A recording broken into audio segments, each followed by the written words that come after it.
like all is lost. When it feels as if you have no hope. When you are outnumbered, overpowered, and they've got you cornered. That's when you realize your last best hope is you.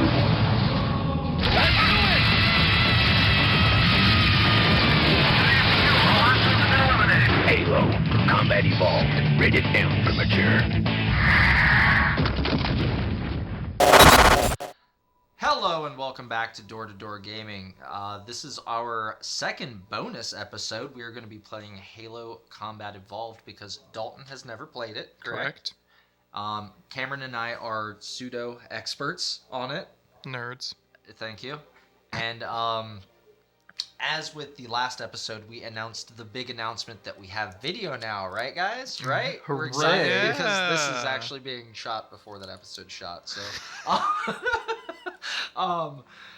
with this, we don't have a face cam, but we are recording the television, so there is still a video component with it. So, And this is our first episode in person. yes, it is. Yes. Thank you. Hey. Yeah. Hold on. Hi. Wait, can I? Yes. Hi. Hello. We're over here. I'm There's Dalton's face. I'm off screen, but I'm Cameron's here too. not moving. He's too comfy. It's So okay. yeah, this is our first episode in person. With that said, Dalton brought up a very good point with that. Disclaimer, there's a lot of audio and video stuff going on right now in person that I have very little experience with, that I'm learning as I go. So, in post, I apologize ahead of time if this sounds a bit wonky or off. I have a very good feeling that it will be worth the watch and or listen regardless. So, with that being said, we're going to start playing, co-op.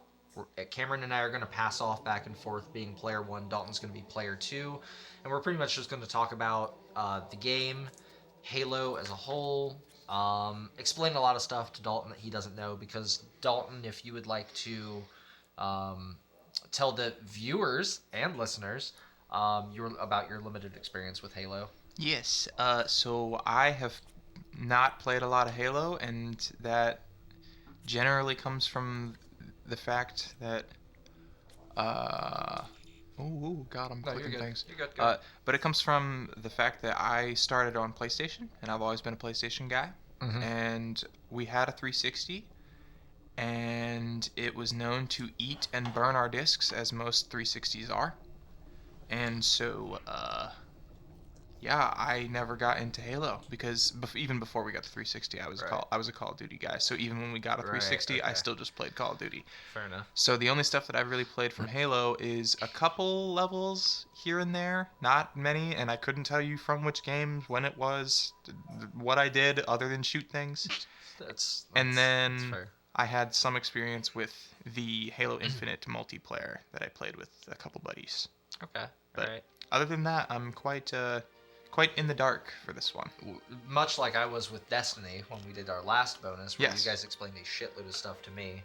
Have you ever had an actual interest in Halo, or has it been something that's kind of just passed by on the sidelines? I think it was something that, well, for one, it came out, or it started as a franchise when I was a small child. Right. And even once it, got to a point where I could have gotten interested in it, it was already further ahead than what the other. It was already too far gone in my brain. The pool was already pretty deep. When it caught your eye, I got you. That's understandable. I will say that each Halo game, aside from Halo 1 and Halo 2, the stories are pretty self-contained. They kind of fill you in as you play the story. Now, Halo 1 and 2, they go, back to back. Mm-hmm. So, if you were to skip Halo 1 and go to 2, you might be missing some information. Yeah. It might And be a they little don't confused. do a very good job of explaining what happened in the first game and the second game. Gotcha. Either. So, it's very old school sequel type stuff. So, we'll get into what do we want to play on? I'll leave it up to you. We could just do normal. You do legendary? Okay. No. I think normal's a safe bet. Because I also am going to have to figure out... I'm so used to there being a bumper. Yes, so Dalton is using the rare Logitech wired controller that was available for the Xbox at the time. I am using the good old-fashioned Duke. So, And how do you want to swap off, Cameron? If you die, like I'm perfectly fine with just sitting here watching you guys play, dude. Okay. Honestly, I can just. So when we get to the library, I'll get it. Oh. Nah, we won't. I don't think we'll make it quite that far, but cutscene time.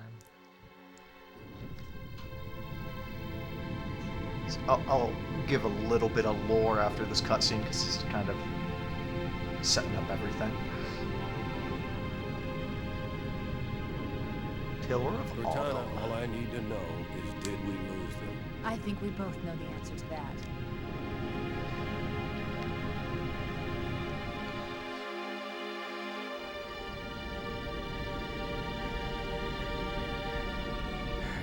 We made a blind jump. How did they? Get here first? The Covenant ships have always been faster. As for tracking us all the way from Reach, at light speed my maneuvering options were limited. We were running dark, yes? Until we decelerated, no one could have missed the hole we tore in subspace. They were waiting for us on the far side of the planet. So, where do we stand? Our fighters are mopping up the last of their recon picket now, nothing serious. But I've isolated approach signatures for multiple CCS-class battle groups. Make it 3 capital ships per group. And in about 90 seconds, they'll be all over us. Well, that's it then. Bring the ship back up to Combat Alert Alpha. I want everyone at their station. Everyone, sir? Everyone. And Cortana. Let's give our old friends a warm welcome. I've already begun.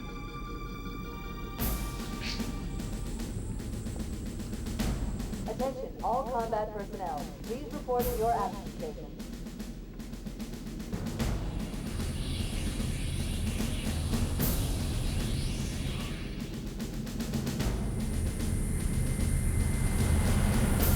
This platoon, secure airlocks on deck 11. 14th platoon, rendezvous with 22nd Tactical at Bulkhead Charlie 14.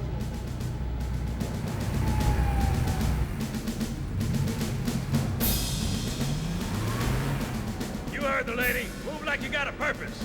This is not a drill. I repeat, this is not a drill. Once again, it is our job to finish what the fly boys started. We are leaving this ship platoon and engaging the Covenant on solid ground. When we meet the enemy, we will rip their skulls from their spines and toss them away, laughing. Am I right, Marines? Sir, yes, sir. Damn right I am. Now move it out. Double time. I love Johnson so much already. We are re-engaging the enemy. External and internal contact imminent. All you greenhorns who wanted to see Covenant up close, this is gonna be your lucky day.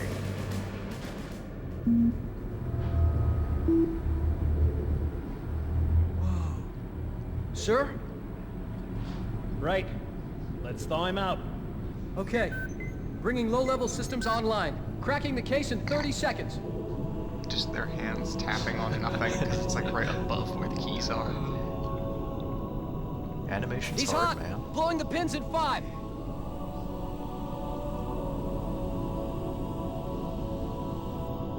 That's the dude. I constantly forget that there's 2. Yeah. That there's 2 for co-op. Come on, we've got to get the hell out of here. And I completely forgot that you skipped the all the shield recharge and everything. Yeah, the little tutorial Oh. section teaching you everything. Oh god, now I can't remember the buttons. There we go. Okay, all right. So a real cool thing about the cutscene that you just watched, it was when Johnson's giving his little speech to all the Marines. Depending on the difficulty that you've selected, he gives a different speech to the Marines. Hold on, I have to change something real quick. Are you changing the toggle crouch? No, I wasn't going to. Yeah. I thought you were gonna at me for fucking. I don't think we can. Wait, maybe it's on mine? No, I think you might have to do that from the main it's menu. from the main menu, so we're stuck with it. Damn. It's okay. Where you at? Um, But yeah, he selected or depending on which difficulty you select, he had a different speech that he would give. So Sir, the captain needs you on the bridge ASAP. get the hell out of the way.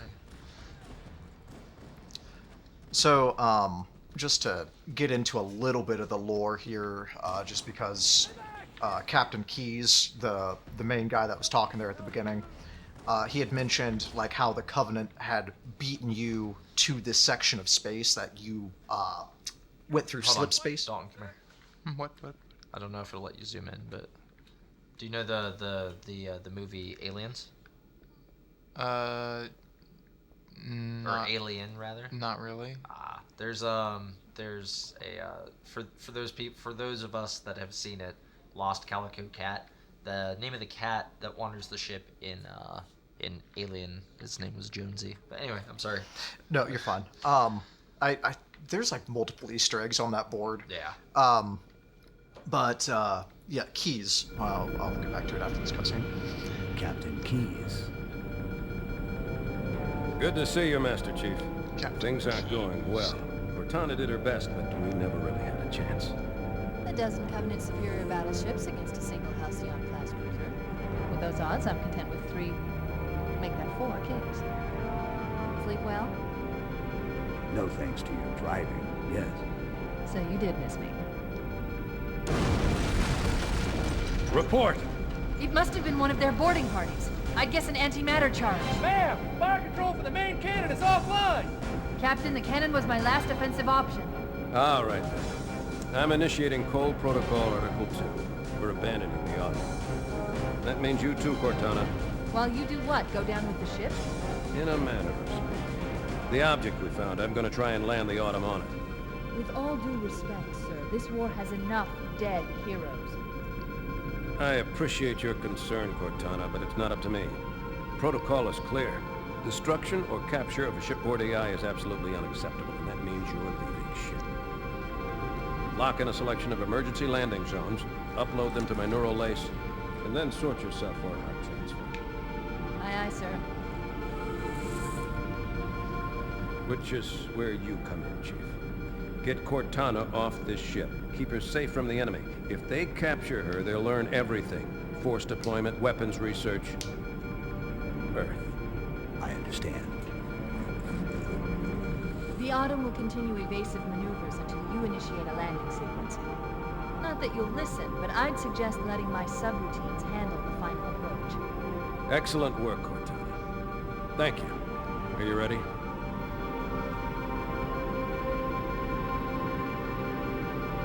Yank me. Yank mate. Good luck, Master Chief.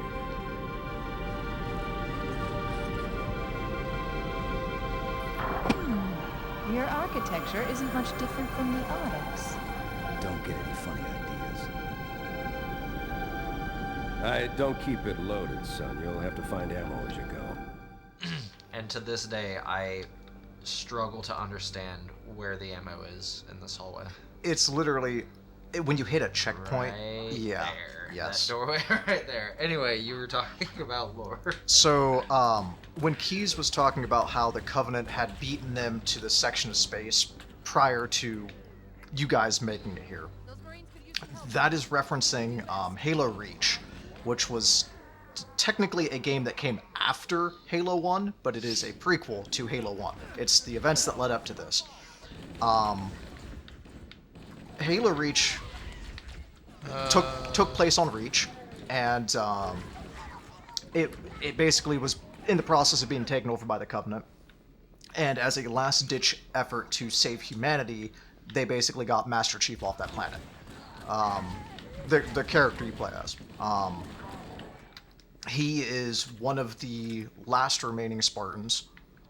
I can't remember at this point in time. I think it was two other Spartans. Yeah. So you were already in cryostasis, and they try to blow yourselves up. And they basically took a blind jump into space based off of some random coordinates. Mm-hmm. Oh, oops. Let's not talk about it. Dalton's not team killing. It's fine. Yeah, it's okay. He's okay. He's just bleeding. If you team kill too many of them, it's not this one. They'll mow you down, but they're not super soldiers when you kill them in Halo 1, if I remember No, correctly. no. One of the games, if you kill too many of them, they will just wreck your world. Holy, just like these plasma rifles are wrecking our frame rate. Yeah. That's good old optimization. Anyway. Let's go. So yeah, you have basically just been woken up from the events of Halo Reach, and you're already thrown into this chaos. Not that it's, I don't want to get into like spoilers, but like the Covenant were already on the Halo Ow. ring already. And I'll leave it at that for now, because there's a reason why these rings exist, and you kind of get into that in this game. Oh! There goes humanity's last hope. You hit me, so I was gonna hit you back. I didn't expect it to kill you. Lore-wise, since Cameron's talking about lore, there's a weak spot in the Mjolnir armor, and a smack to the back will flat out kill a Spartan. Anyway. Yeah, so the reason for that is that you're a augmented super soldier, and the armor that you're wearing is kind of controlled by your brain inputs to a degree. Like it processes what you're thinking and increases whatever you're trying to do. Your jump height, your sprint speed. But if you have your brain stem severed from the rest of your body, you can no longer control your armor, and you will literally just plop to the ground like a sack of bricks. Because the armor is a couple of tons. Yes. You literally crumble inside your armor, because like the servos, the motors and shit shut off, and it crushes you to death.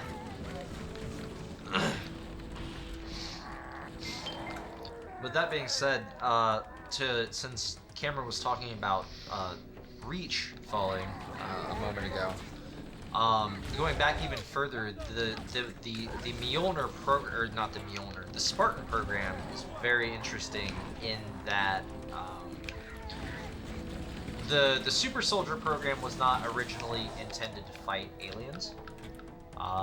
The Spartan program was initially developed to fight human insurgents, because in the Halo universe, humanity has grown to a size in which it's very hard to keep itself governed. So a lot of the fringe worlds are, excuse me, kind of turning insurgent. They want a different government system, various reasons. And the UNSC and the Earth governments can no longer keep a handle on a lot of the outlying worlds. So the Spartan program was originally. What in the hell? It just like. Oh yeah, if I hit a checkpoint and you're not with me, the person that's not at the checkpoint will be I see. teleported. Okay.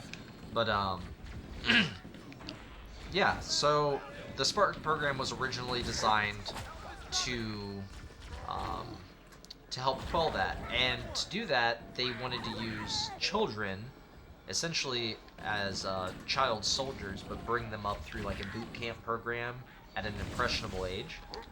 So they kidnapped children, aged 10, 5 to 10 if I remember correctly, and replaced them with Flash clones.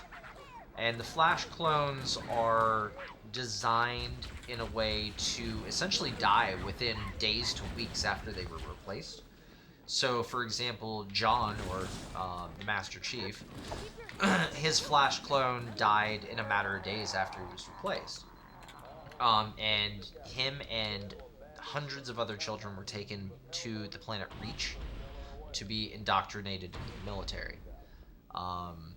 They were sent through schooling, educated on tactics and different militaries throughout history, what works and what doesn't, what's best and what's not. And at a certain age, and Cameron might be able to help me out with the age range, I think it was around their teens, mid-teens. It was like 15, I think. Yeah.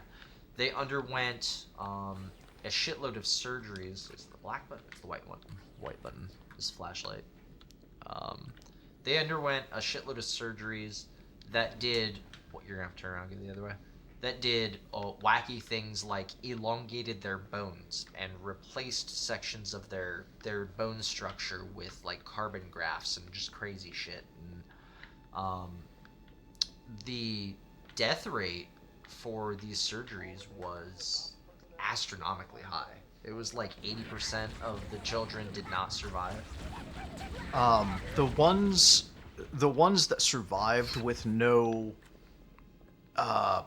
mutations, so to speak, were then fitted to be Spartans. The ones that survived but were like completely crippled due to all of these processes being done to their body, the Oni and the UNSC, they wouldn't let them go back home or anything. They would literally just have desk jobs. Right. Yeah. A lot of them went to be operative or intelligence operatives for ONI, which is the Office of Naval Intelligence. It's kind of like the CIA. What's interesting, one of my favorite stories is actually about the Spartan program is actually from the Fall of Reach book, in which they take John and what would at one point end up being his team with Kelly and all of them, and they dropped them in the middle of bumfuck Egypt in the mountains. Oh, I don't. Mountains. I know. You want to tell the story while I play? Yeah. It is actually kind of hard to focus on playing. So, if this is where John was going, they were given a section of a map, a compass, dropped in the middle of nowhere, and were told to make it back alive to their rally point, where they would be picked up and brought back to base. That was like the main test of like, hey, can these young teenagers actually be Spartans? This was like before any of the augmentations or anything. This was just gearing them for their survival skills. So I can't. They met up with other teams because the other teams had other sections of the map that they needed that would basically triangulate their landing, their rally point. Anyway, so they end up getting teamed up with some other teams, and they find their rally point. And the people that were there weren't dressed as military personnel. So John's like, whoa, hold up. These guys, this isn't right. These guys aren't friendly. So long story short, they end up killing these people with sticks and stones. And then come to find out, yeah, that was part of the test. Those were trained military soldiers out of uniform, and they were murdered by a bunch of children. Yeah. All right. That's it's a little dark. Yeah. Well, the whole Spartan program is kind of I mean, yeah, you up. did talk about replacing children with clones that are set to die in a certain amount of time. Yeah. So then all those families think that their kids actually died. One of the novels, Mortal Decada, actually covers. Have you read Mortal Decada? Yes. You may have read it more recently than I have. I only made it like halfway through the book, and then something took my. Anyway, it covers an ex-Spartan. No, she's an Oni operative. Yes, she is an Oni operative. She's a Spartan that's assigned that is placed with an Oni task force to take down an insurgent. This takes place after the events of Halo 3. To take down an insurgent, the head of an insurgency, who turns out to be her father, like her blood father. And the thing about her father is he's known for a long time that the woman that died, or the girl that died when she was young, was somehow not his daughter. He doesn't know how. He just knows. It was just like an instinct. Yeah, and it's her mission to kill this man.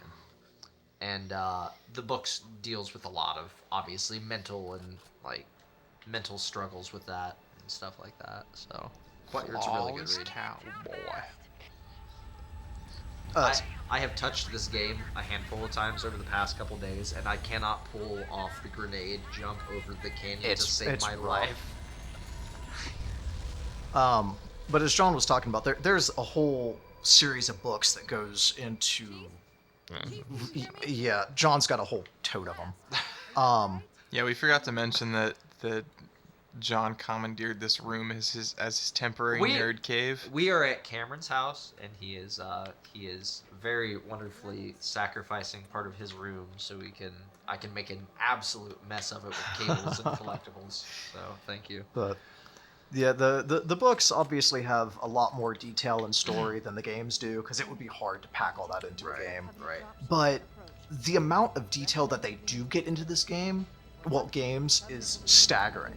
The fact that Captain Keyes had his pipe, I don't know if you saw it in the cutscene or not, but he has a pipe that he never smokes.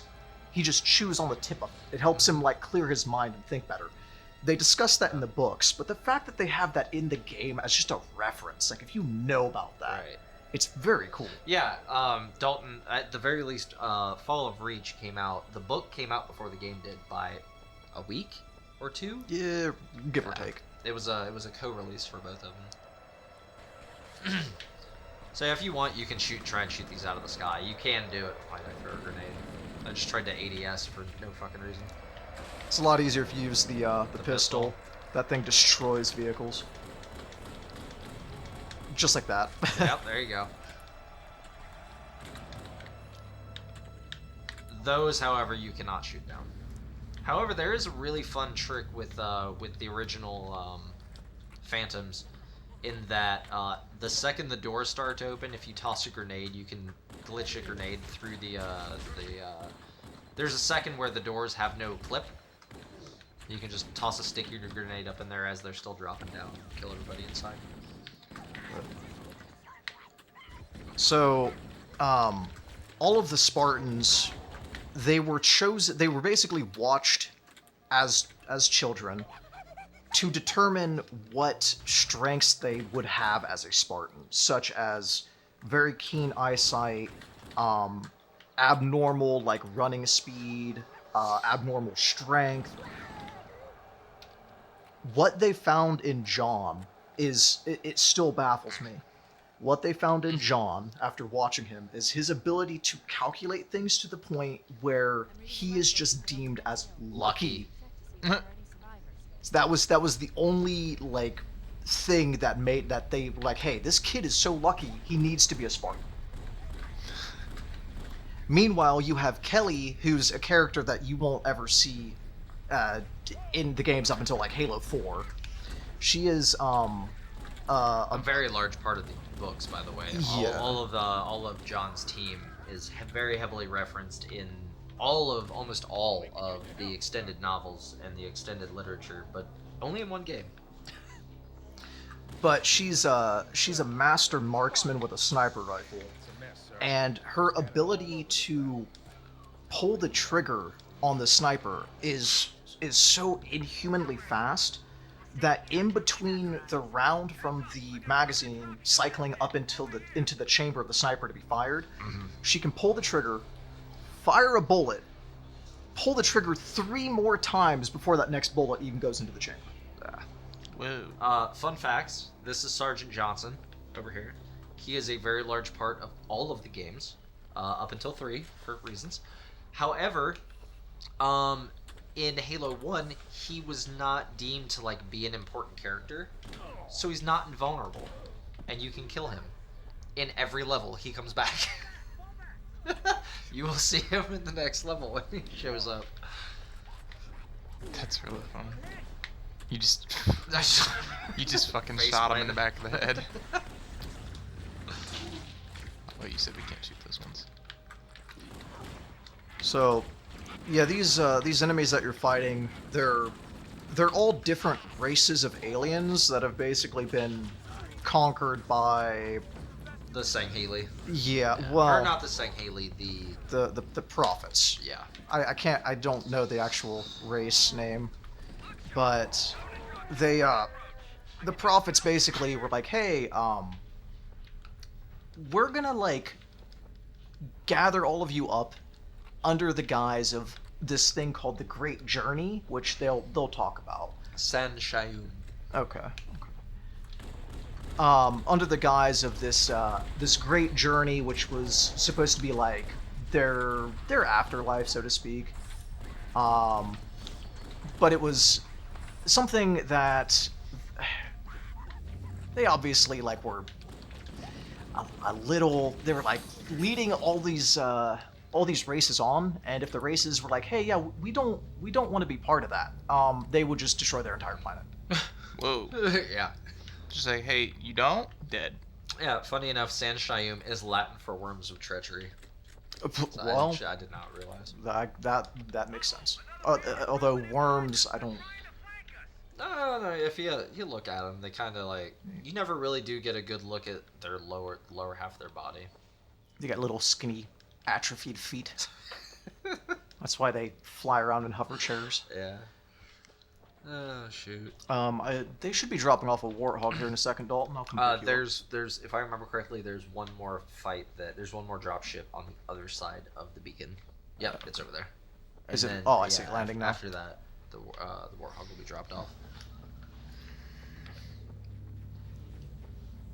So my this is gonna sound really silly, but my introduction to Halo was actually Halo 2. Really? Yeah, I played them out of order. Which is why you have such good experience as to why I have no idea what is going on with this game. But yeah, so I played Halo 2 and was so obsessed with this game that I died. I was trying to hit the B button and Oh, you're good. could not find it. So I played them out. Who wants a piece of me? Why have you caught that? Stupid Marines. I fell in love with Halo 2 so much that I was like, what happened prior to this? So I had to jump back into this game, and ever since then I've played them in order, but absolutely love this series. My first experience was with Halo was at my brother's out in Washington State when we were visiting one year, and I was it was the year after it released, so I was like 10. So what's funny is during that trip, it was during winter vacation from school, so we flew out there, right? So by the time we fly out there and get settled, we only have like 4 days to visit family before we have to hop on a plane and fly back to Ohio. And in that 4 days, I discovered this. I discovered this game and one other game in the same period, and that was Morrowind. And These are like vastly different games. I proceeded to not know what the names of either of those games were, or have my own Xbox for another like 2 years, and it ate me bad. Could you imagine like getting them confused, like finding out that like you're like, oh yeah, I played Morrowind, and then you go to the store and pick this up, and you're like, why is it called Halo? Yeah. Well, what's cool is during that 4-day stay, though, my older brother, who has like 20 years on me, and I was like 10 at the time, ran me through the entire game while we were out there. So as much as I wanted it, at least I knew what was. And like I said, I was like 10 years old, so like I was old enough to like know what the hell was going on with games, not just like games are fun type shit. And then I was very happy during those 2 years that at least I knew when I heard Halo 2 was coming out. I was like, at least I already fucking know. So 2004 rolls around, or 2003 rolls around. Whoa. And I was 2. My mom and dad surprised me with not only my own Xbox, but a copy of Morrowind, a copy of Halo 1, and a copy of Halo 2. Nice. And oh yeah. We are missing something. There's some guys over here. Yep, they're there. Okay. Yeah, I had a similar experience with Halo 3 when it came out. I was on vacation out west with my grandparents for the summer. I don't know, I must have been like 12 or 13. I think that lines up. Anyway, we took... Side note, this is my favorite sassy black pilot in all of anything lore. Anyway, go ahead. So we were at like a rest stop to get water and use the bathroom before we continued driving, because we drove out west. Right. And I saw, because like at this point I knew Halo 1 and Halo 2, and I knew Halo 3 was coming out. I saw a magazine. It was just like a strategy guide for Halo 3. I picked that magazine up and I read it front to back so many times before I was able to get home and actually play the game.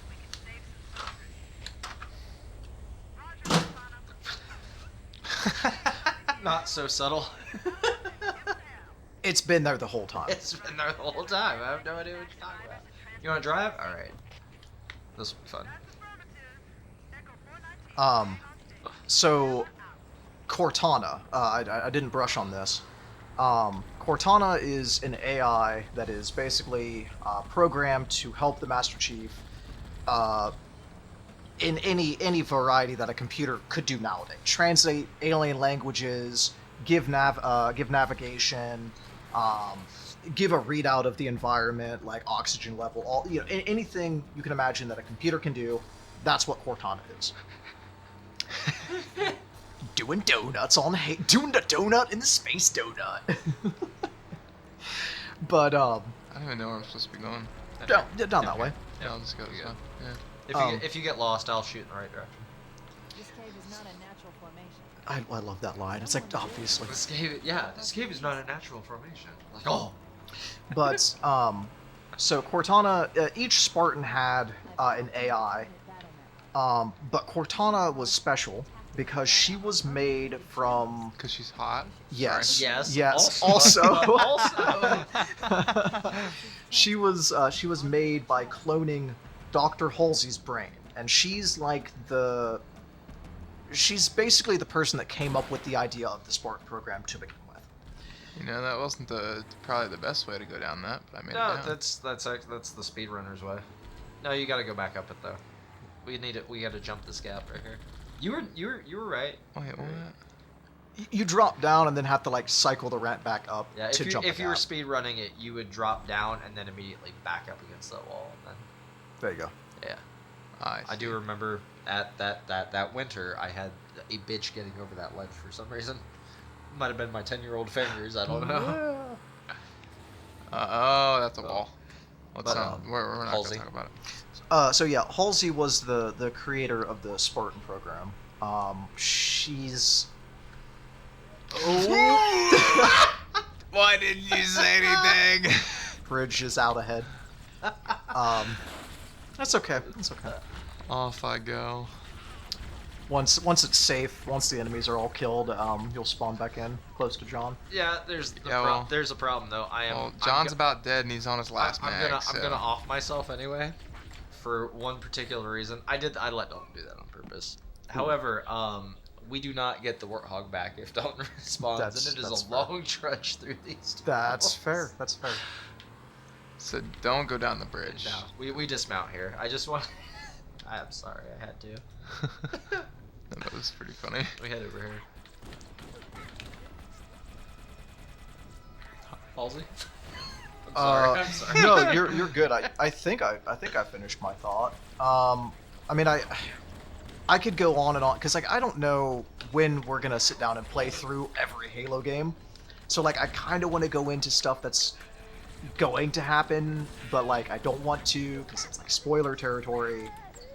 That's well, what I was thinking is obviously this is like our bonus thing for Combat Evolved, or not Combat Evolved, Master Chief Collection.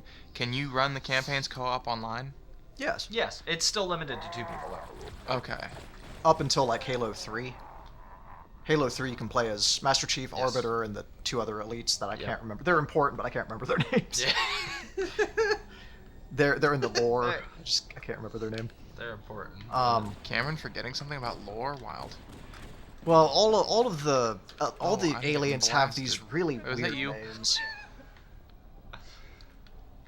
Am I supposed to go up there? No, I got it. You're good. Oh, okay. So this scene in particular, in the books, is very interesting. So obviously you're on an alien structure. You don't know what any of these buttons do. When John gets to this room in the books, he literally looks at this panel, not able to understand it. Cortana doesn't have a grasp of this language yet, and he's like, hit that button. And like he knew, like instinctually, he knew to do that. I thought you were gonna say he pulled like a Cade 6 and just went, they're all red. So That is the first in a very, very long running tradition of John doing shit and touching shit that he probably shouldn't touch. He does it the entirety of the original trilogy. He just pushes shit. They have no fucking idea what it's gonna do. It could blow up the world. No, luck. Oh, do you want to drive? No, you can drive this time. Okay. Oh, well. That way I can get a chance to do both. Oh, that's not what I meant to do. We didn't wait for. Assuming any of the Marines survived earlier, we didn't wait. For They're a fine. passenger. They'll be picked up. They're fine. But. Ah, yes. There's not a hole in the bridge. So this is like getting into lore territory, but not necessarily spoilers.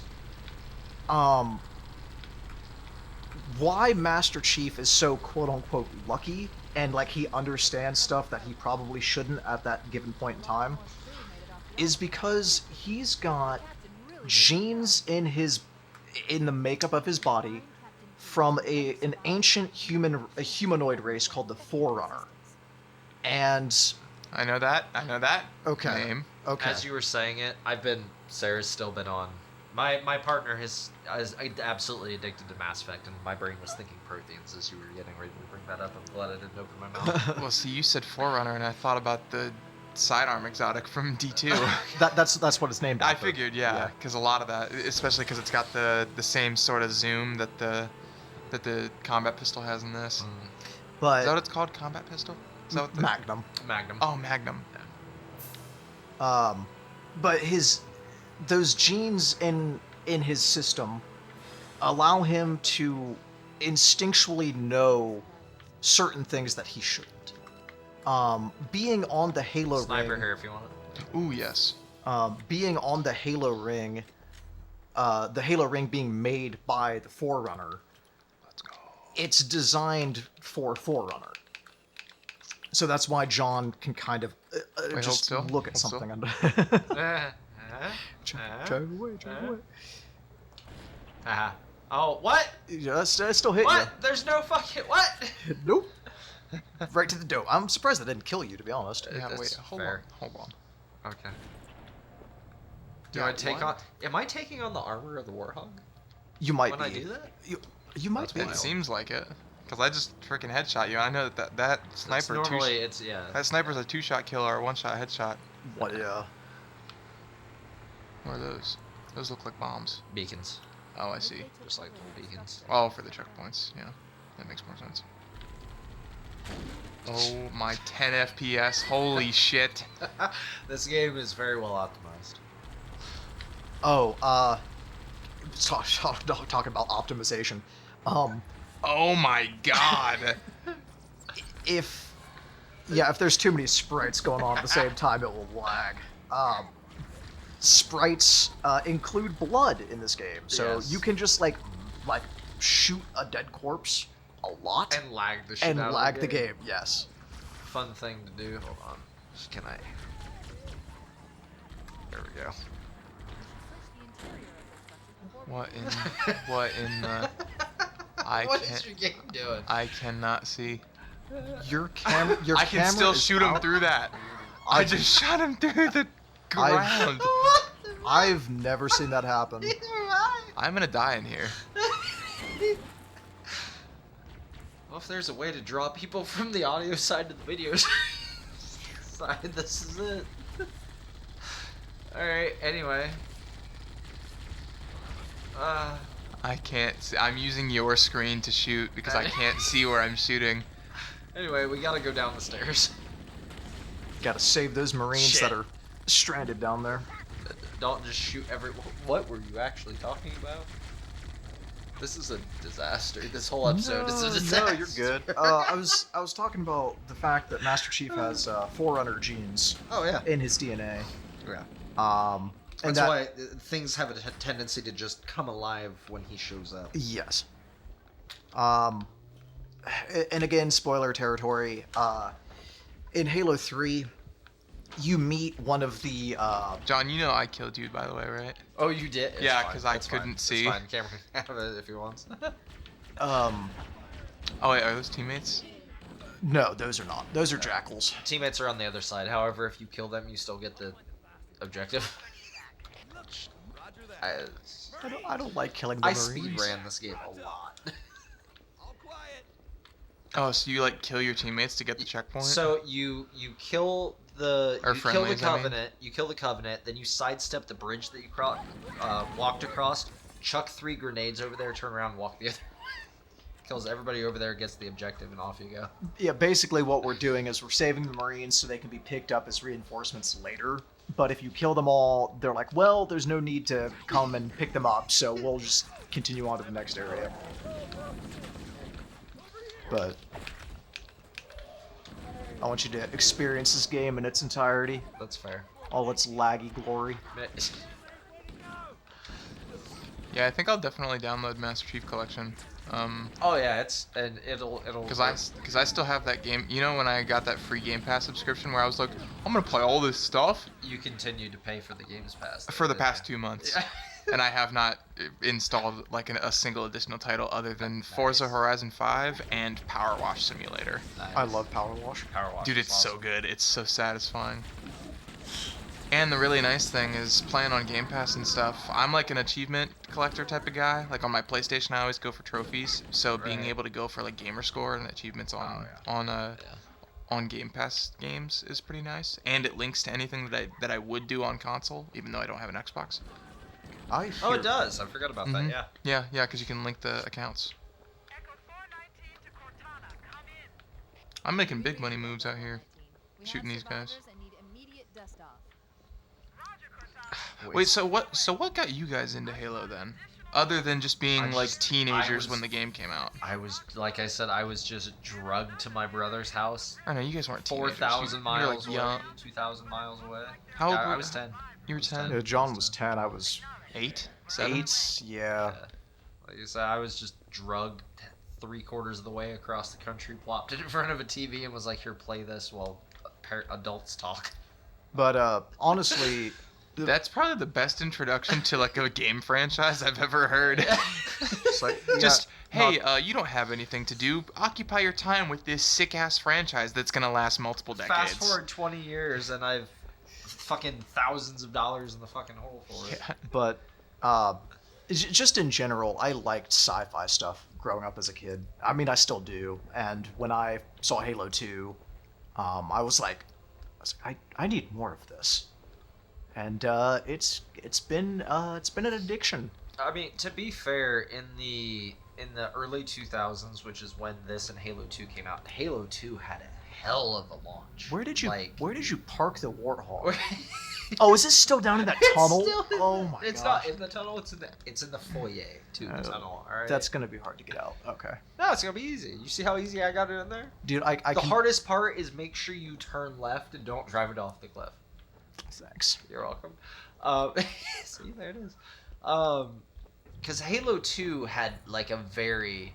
I don't know where you went, so I'm just going to wait for you to come out. I don't know what kind of launch Halo you would call Halo. Nickelback had a whole fucking made a whole ass album.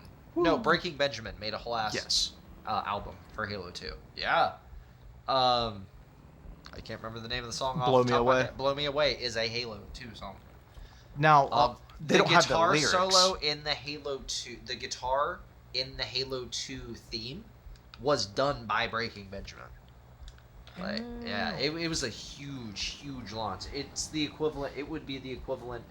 Then it would be the equivalent of Half-Life 3 coming out or some stupid shit. I wish. It was massive. Yeah, don't get Cameron started. He'll go off. Oh, is that? Are we gonna have a bonus on Half-Life? We might have to. Hell yeah. I haven't played that franchise either. At all?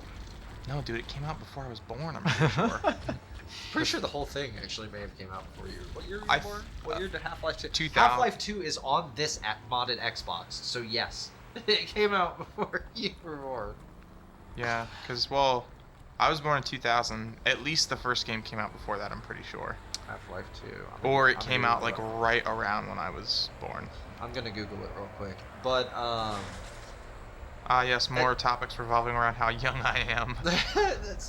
That's what this podcast actually is. Yeah. Secret. Oh gosh. Oh god, you gotta move the truck. Yeah, this Banshee's lighting us up. You gotta do the thing that you're supposed to do and drive. November 16th, 2004. So you were I was 3. 3. I was almost 4. That blows my mind. I almost started kindergarten. Okay. 2004, I was 12. Y'all are fucking old. But, In a good way, not a bad way. Getting there. But you gotta, for the early 2000s. Cameron, I think you were old before you were born, and I think me saying that makes perfect sense when I say it out loud. No, dude, you're not the first person to tell me that. I promise. But for the early 2000s, both of these games, for a 10-year-old, is literally like a sci-fi fantasy power trip. Yeah. So, which is one of the big reasons that like these games like grabbed hold of almost an entire culture, like the entire gaming culture. Because I think that's why it missed me. Yeah. The early 2000s, especially with home console games and like this level of stuff, like what's sitting on the top of the TV right now, was in a weird transitional period between like video games are a kid's toy and video games are an adult toy. And right smack dab in the middle of that is like 10 to 13 year olds, where it is both a toy still to you, but you're also discovering it as like something that could be qualify as like a lifelong hobby, Right. or something that has more deeper meaning and shit like that. Which is why like a lot of these games, like the Half-Lives, the Halos, what else? The Metal Gear was heavy in this time.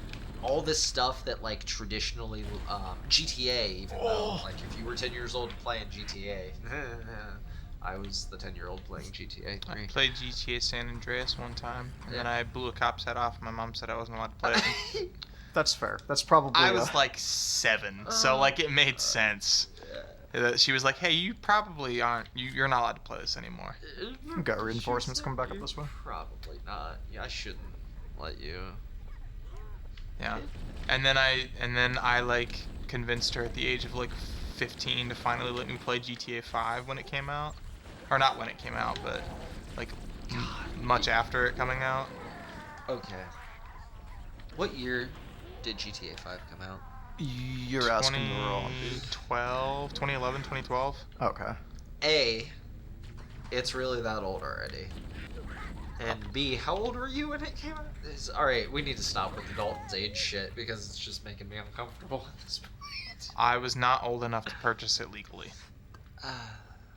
Which is why I didn't. My dad did. And my mom didn't know about it. Sorry, Mom. Hell yeah. Sorry, Mom, if you're watching this.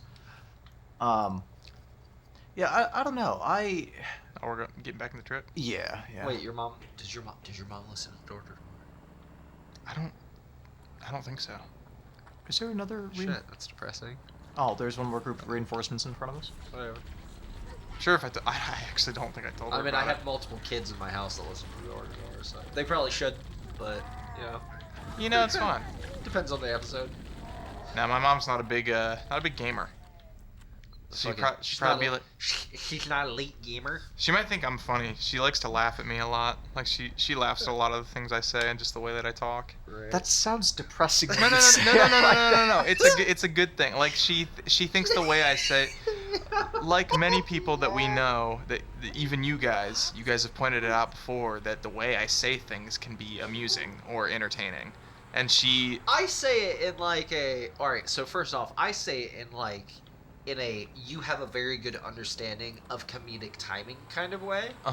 You made it sound like you have a speech impediment. And she believes me. And she gaslights you. Oh my gosh, you're so funny. Listen to how you talk. But I just wanted to, I didn't try to. I cannot remember which group of Marines you just saved. This episode is just devolving. It's okay. Hey, I found the right. We are Halo brain rotting right now in real time.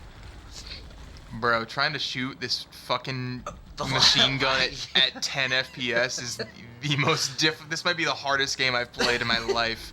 For that reason alone. Are you shocked that it's like not as optimized for as high profile of a game as it is? No, just because it's so old. Well, it was also their first. Bungie had made Marathon. They had 3 games up until They had the Marathon franchise, which was.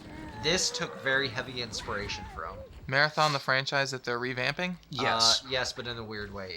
Right, because it's not the same game, style of game. Yeah. They had Marathon, Oni.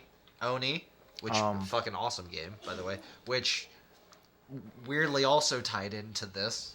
All of their There's this games. one Did you? He literally just ran all the way around this corner. all of their games tie into one another in some cyclical fashion. I just unloaded an entire mag. Pathways to Darkness was the other one that I'm not. That one I've never heard. I mean, I knew it existed, but I've never heard of it. Never played it. Bungie had Gnop. The fuck is Gnop? So don't. It's literally just Pong. That's Bungie's. I didn't know that was Bungie's. Yeah, it's just Pong spelled backwards. Yeah. Is it the same game? Yes. Yes. But the exclamation point's still at the end of the word, not at the beginning. So it's Gnop exclamation. It's. Hey, you have a microphone on your head. I have a microphone on my head. It's legally distinct Pong. That's what it is. Yeah. It's non-enforceable copyright fair use Pong. That's yep. Oh, they're coming down right on top of us. I'm gonna back up a little bit. Oh. I was like, yeah, there's a red dot on their motion tracker. Yeah, that would be why. Okay, I think we dropped down to like maybe 7 FPS there. But yeah, no, I wouldn't say that I'm super surprised that like the optimization and performance isn't like super crazy, because like on top of it being the first entry of a game in a franchise, it also is on like a piece of hardware that is very limited in its capabilities, even to its standards. Yeah. At the time. So, you're a computer guy. Yeah. I believe they're picking us up here now. Do we save all the Marines? There's 3 locations that you have to go to. I think we got them all. The big rocky one, the cliffside one, and the one with the beacon and a hill that goes up the side. Okay, we did not. Okay, so we got. This is the beacon that has the hill that goes up the side. We got one more. It's got like what I call Overwatch on the far side of the area. I gotta remember which one. The cliffy one is the one that we already went to. That I caused mayhem at. And then the other one is just like a shitload of like boulders. Okay. Just follow my bullets, they'll point you in the right direction. Thank you, very helpful. But so the Xbox, obviously being Microsoft's first gaming console, you know DirectX, right? Yeah. On your computer. Yeah. The Xbox runs off of DirectX. Okay, that makes sense. Which is why there's an X on literally everything. The console's the shape of an X. Mhm. The full title for the original Xbox was the Direct Xbox, because it ran off of DirectX like the graphics cards at the time. It is that box that you're looking at on top of that TV is more traditional computer than it is traditional game console. It has its own operating system that runs. It is a modified version. Yes. Did we do this one? Yes. Okay. It is what the Xbox runs is a very heavily modified version of Windows ME, if I remember, which is Windows ME was before or just after Windows 98. I'm literally lost right now. Let me see if I can get it. Yeah. Random question. Random answer. Did you guys ever play Mike Hastings Paintball on the original Xbox? It definitely sounds. I probably played it at a neighbor's house. It was a popular game for the era and for the console generation of the original Xbox. I think it was actually the second entry. I think it was Mike Hastings Paintball 2. Okay. The only reason I ask is because that was one of the only games other than what else? There was one other game that I would play on that Xbox that I don't remember what it was. That's a lot of dudes with shields. What are these guys called again? Grunts? Jackals. Grunts are the Jackal. Sorry. Grunts are the regular guys, right? The regular tiny guys. Yeah, that scream and sound like they're on helium. Isn't there like a skull that you can put on where they explode confetti? Cameron and I were talking. So yes, but yes, but not in this game. Yeah. Well, are you gonna flip it or? Cameron and I were talking about that, and that skulls were introduced in. Oh.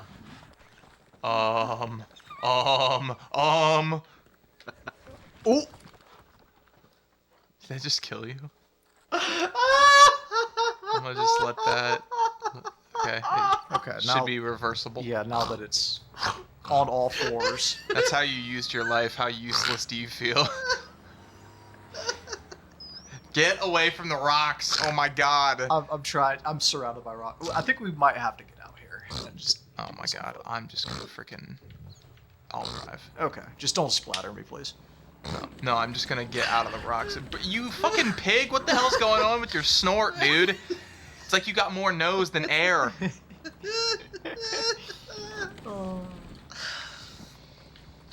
Good God, it's how you were trying to snort through a fucking whoopee cushion. Skulls were introduced in Halo 2. Where there's no menu to actually... There is a menu to select them, if I remember correctly, in the Master Chief Collection. Yes. However, in the original game, the skulls... There were specific skulls for specific levels. So the one that comes to God. mind... The one that comes to mind most immediate is in the new Mombasa level, which is level 2. Isn't this level 2? No, in Halo 2. In Halo 2 is level 2. Right after the Pelican crashes at the start of it, you can jump on the rubble and like do this weird grenade jump up onto a ledge where the skull that turns off your HUD Yeah, is. it's called blind. Yeah, blind. But at the end of the level, everything resets. So in Halo 2, originally the skulls were placed. There was one skull or sometimes 2 skulls per level. Master Chief Collection changed that to where you can select different skulls for whatever you want, whatever combination you want, for like lasso runs and stuff like that, for example. And did it introduce skulls for Halo 1? The remake that came out, Okay. that had the updated graphics. Right. That's when they introduced Skulls to Halo 1. Okay. Yeah. So what was the first game that originally had skulls? Halo 2? Halo 2. Okay. Halo 2. Once we get inside the ship, I should be able to lock onto the tracking system. Captain Speaking of the remake of Halo 1, they had they have it in the Master Chief Collection now, but as a pre-order bonus when the game first came out by itself as a standalone, they had a pre-order bonus skull called Grunt Funeral. If you killed a grunt, their corpse would explode like a plasma grenade. Whoa. Yeah. You're aware of the Grunt birthday party skull, right? Dalton.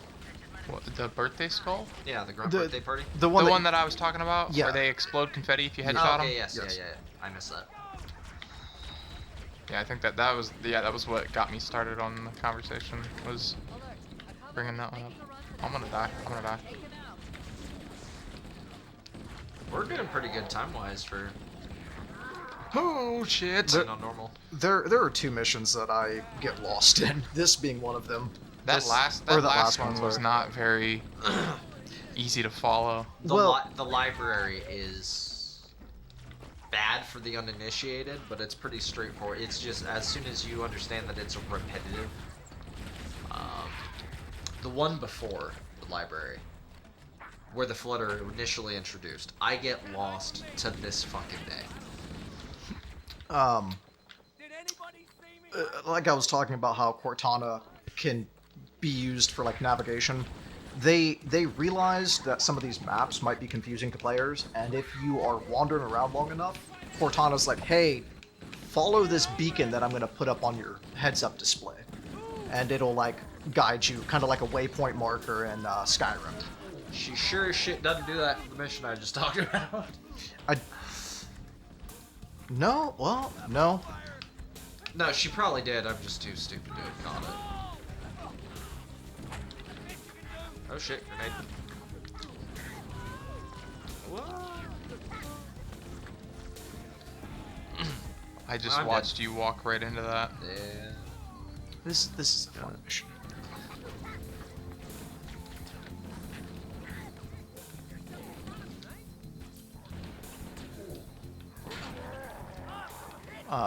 Halo Combat Evolved was one of the first games that I beat on like the hardest difficulty. Really? It took me and a buddy from school like two nights back to back, just staying up and playing this game nonstop. I miss when I was able to do that. Oh yeah. I think because I don't know if I've ever talked about this much since starting at the post office, but before I got the job at the post office, I would play video games from around noon until about 4 in the morning, and then I would sleep for like 6 hours unless I like felt really tired. Then I think the latest I slept was 4 p.m. Fucking degenerate. Yeah, I flipped my sleep schedule and destroyed it, and then the day that I started my orientation and training, where I had to drive to Columbus. Oh god. Oh yeah. Was rough. It was bad. That's a. Because I went from waking up at between 10 a.m. and 3 p.m. to waking up at 5 a.m. to get ready to drive for an hour. It was rough. But no, that was as soon as I started this job, I lost all ability to stay up and play video games past like 11 o'clock. Really? Yeah. So now even on like days off, I'll like sit at home and play video games, and I'm like, I've got tomorrow off. I'm gonna make the most of it. And then I'm asleep by like I lay down by like 9 p.m. and then I just like lay there trying not to fall asleep for like the next 2 hours. Right. The nights that I tell you guys that it's like me, her, and the kids are playing like Lethal Company or something like that, and it's the weekend, so everybody's staying up late. I can't make it much past 11 or midnight anymore. Yeah, I think it's just because like having such a physically exhausting job, it makes it kind of difficult. Right. Like I think if I had a different job, I might be able to do that still. But Well, then I mean, well, maybe not, because I still might not want to do that with a structured schedule. Like that would probably be pretty brutal to do regularly. It's just like, 9 to 5, 9 to 5, 9 to 5. I'm gonna stay up until 3 in the morning. All right, 9 to 5, 9 to 5. So that would be, I feel like that would be pretty difficult to balance. So, where are we going? I don't know. Yeah, that's one of the beauties about this level is it's, yeah, follow me up here. Yeah. You didn't kill the guys, so they're just pummeling me. I'm just getting absolutely destroyed. Don't go any further, because once you get up there, there's a lot. The hunters show up, if I remember correctly. That's towards the end. Weird timing. An hour too. and 15 minutes into this episode to mention, but Dalton is playing on the top screen, and Cameron and I are trading off and on the bottom. Yeah, why did it put me on the top, by the way, since I was player 2? No, I selected you as player 1. Oh. Yeah. Okay. Well, that makes sense then. Your sniper is laying like right here. If you want to pick that back up. Yep, I got it. So, believe it or not, in the remake of this game, there was an achievement to do this mission without being spotted.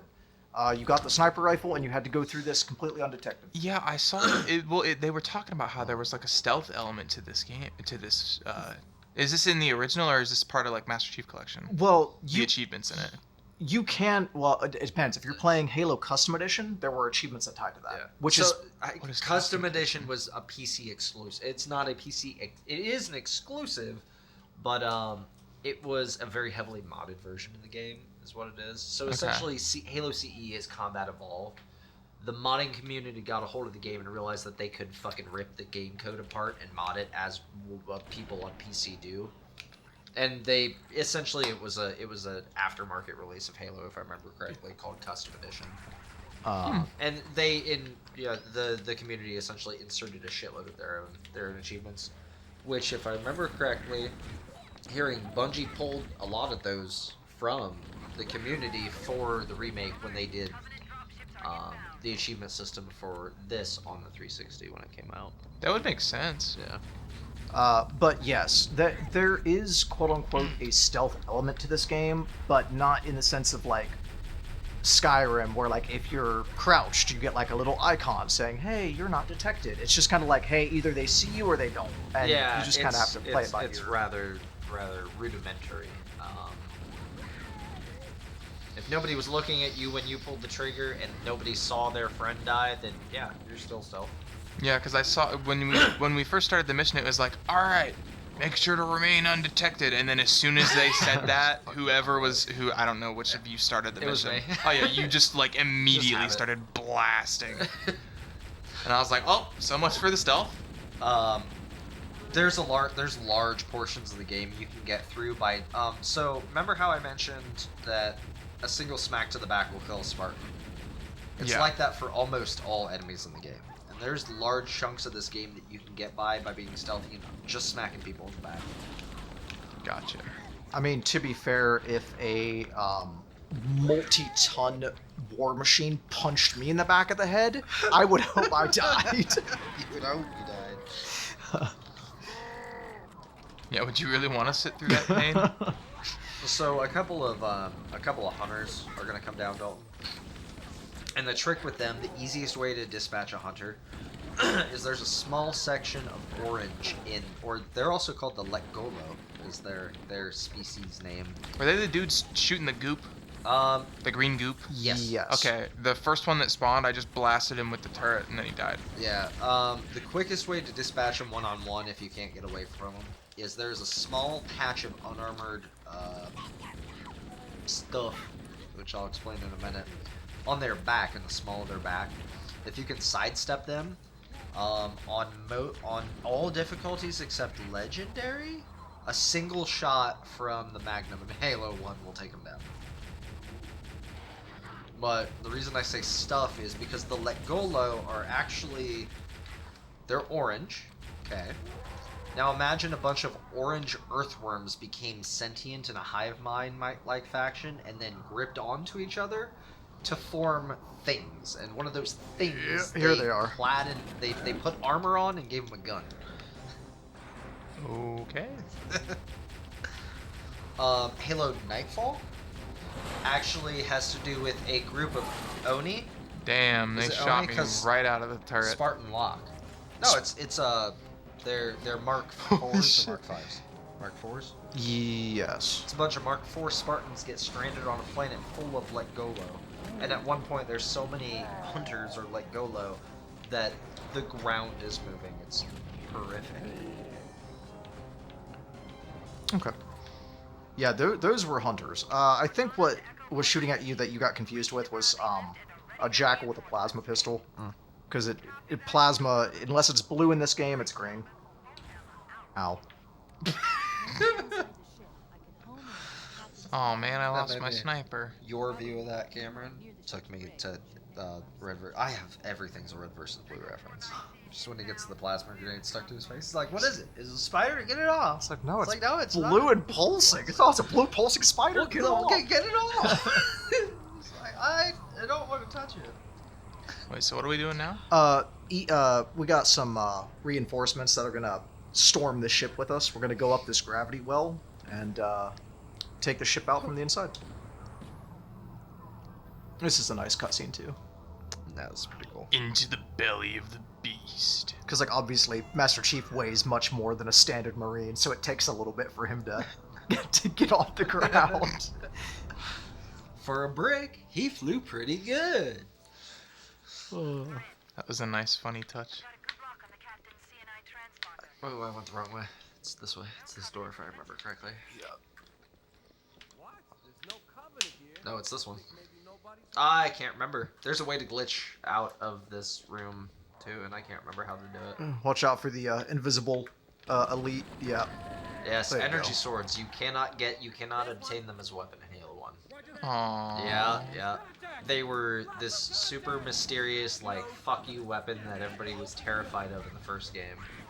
And I remember losing my mind in Halo 2 when I realized you could get it. Was it... This is just a spawn hallway, there's nothing in here. What, did Halo 1 have the fuel rod as well? No, I believe that was... Wait, you mean like that was used against you, but you Yes. couldn't? Yes, in this level. It was introduced in this level. Yeah, there's another gun that you can't pick up. As soon as you kill the enemy using it, the gun explodes. Yeah. Yeah, this level in particular is very heavy with fuck you energy. There is energy swords, fuel rod cannons, and hunters all over the place. Oh, I'm invisible. What the fuck? Yeah, active camo. Well, why did that happen? You probably ran over the power-up somewhere. It's a triangle-shaped? Yeah. Shape, if I remember Yeah, correctly. pyramid was active camo, and cube was overshield. Yep. Yeah, we pretty much just hang out in this room until the enemy stops spawning, and then all the Marines that are with us sort of stack up on one of these 4 large doors and get it to unlock.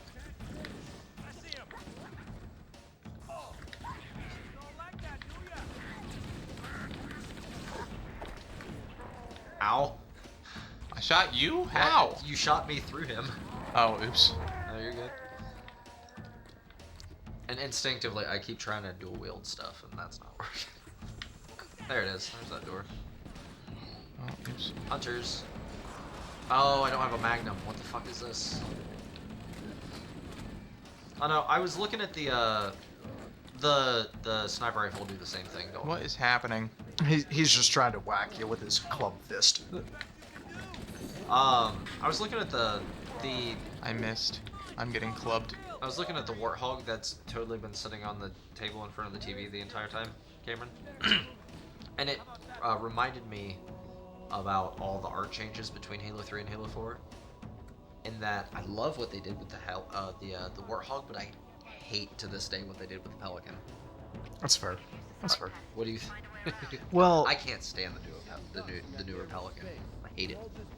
Well, and that goes the same way with the with Master Chief's armor. It's very iconic in Halo 1 and 2, and 3 for that matter. And then you get to Halo 4 and they completely changed it.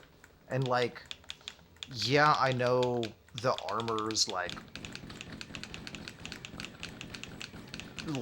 able to be upgraded, but like the way that they went about it was just like Cortana's like, hey, I upgraded your physical armor, even though, you know, she's Sorry, an I was AI. just obnoxiously clicking through the entire time you were talking. I just.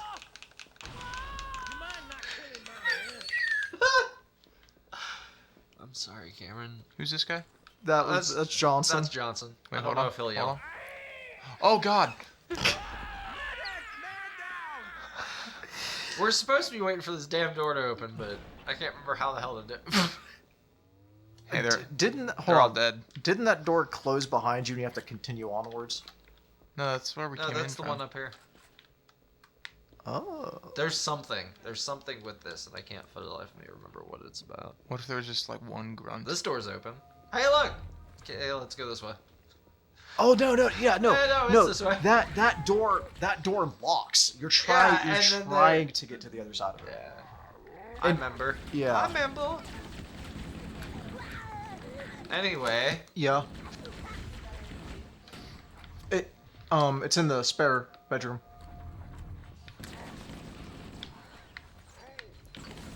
Okay, you're gonna have to cut that out. Sorry. No, you're good. You're good. It's gonna be. You were talking the art changes between his suit and stuff like that. I actually like how they like explain that away as just being like, well, between 3 and 4 it didn't make any sense, right? Between 2 and 3. Damn! He punched me. Kill him. Between 1, 2, and 3, yes, because you know we have downtime. You are in UNSC like territory. We have upgraded shit for you. 3 and 4.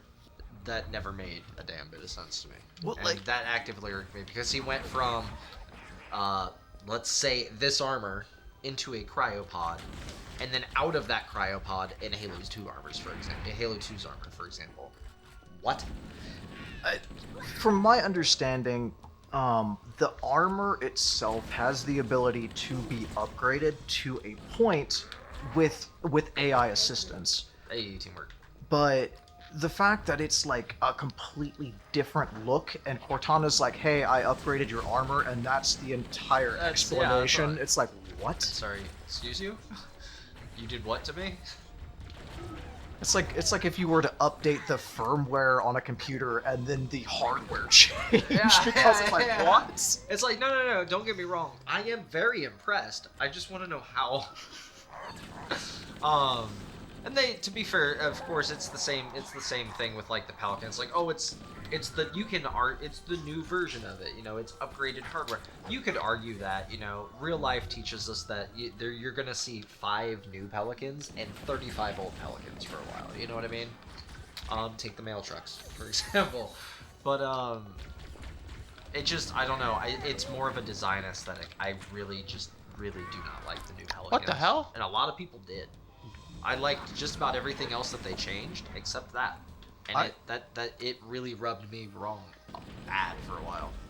I'm not for sure what killed Dalton, but something exploded and just sent him flying. Yeah, I don't know how. I don't know if a enemy threw a grenade, because they stormed this room, so I don't know if they threw a grenade. And we're back. Okay, so that orange square is Cortana's waypoint. Oh, okay. Yeah, it doesn't show up very often. I don't know why I didn't know that, but I don't ever remember. The amount of times that I got pissed in the level before the library, I don't remember seeing that. And it's quite possible that just due to your rage, you kind of, like, mentally... Oh no, blocked it. I'm just gonna call myself an idiot because I've played this hundreds of times since that age. Regardless, man. Grenade out. Oh no. Ooh, don't back up. Ooh, stuck him. He's dead. Ooh. I've never heard a Marine yell like that, by the way. Johnson especially. That was pretty. Ow, I'm hit! So, oh, I was gonna get the... fun fact. Where's the Dalton, I'm sure you've heard the elites kind of talk in this game, and they don't really speak English. It's just kind of like a bunch of warts. It's like wart. So what that is yeah. What that is it's some of Johnson's voice lines play backwards. His It's clever. He's got a voice line where he says like, he's like, go, and they just reversed it, pitched it down a little bit. Yeah, and that is the wart from the elites. Have you ever listened to the audio outtakes, the voice acting outtakes? Oh in this yeah. game? Oh my god. Steve Downs, the voice of Master Chief, he is my just. I need a weapon. Yes. And the thing is, like, some people they have to. I'm really happy that you know that line. Yes. Sorry to cut Cameron off. No, there's so many like Instagram reels and YouTube shorts that have him saying that in like 20 different locations. Yeah. But like some people they have to get into their character. They have to like change their voice a little bit to sound like that character. That is his natural voice. That's just him, dude. Blows my mind. I know prior to being a voice actor, he was a radio DJ, wasn't he? Yeah, he was a talk show host. That's kind of how they ended up finding him. I'm not for sure who was working at the studio at the time, but they were like listening to his station, and they're like, "Hey, this guy sounds great."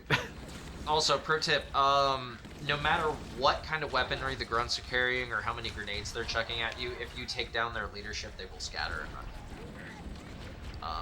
Unless they're cornered. I'm gonna die. Where the fuck is that bastard? There he is. There we go.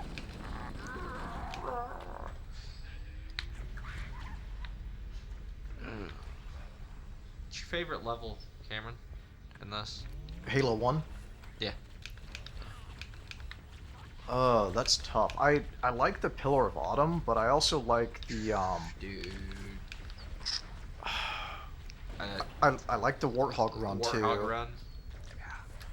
Like the beginning and the end. Like if I have 10 minutes to play a game and I want to play Halo, there's two things that I always go to without fail. It's the Warthog run at the end of Halo 1 and the Warthog run at the end of Halo 3. How do what? How do you get up to the second story? Oh, there's a door over here. Because we got so many dudes shooting at us. This one? Or... I think it's that one. It's this one. You just got a few more waves of enemies to Yeah, I deal with. understand, because more hunters come through one of them. I don't know which one. Yes. I don't know, the Easter eggs in these games are... I don't know of any off the top of my head for Halo 1, though. I know of a few. I mean, there's the obvious one, like 7th column, which you can explain to Dalton, or the 7th column and the marathon logo and stuff like that. There's a few that I know. There's. There.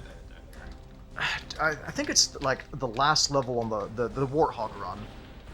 there's a ramp that you take to go over, and if you arc it down a little lower, there's another hallway you can slide into. And on the wall, there's bullet holes in the paneling that spell out Rex. Oh yeah, I've seen that. Yep.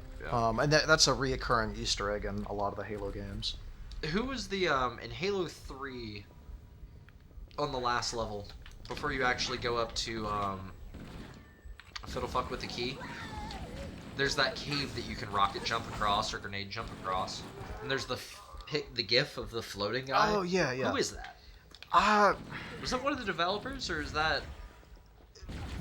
I think it's one of the developers, but like from what I remember, when Halo 3 first came out, people were theorizing that was supposed to be the actor for when there was going to be a Halo 3 movie. Oh, really? I haven't heard that one. But I think he was just a dev on the team. I gotcha.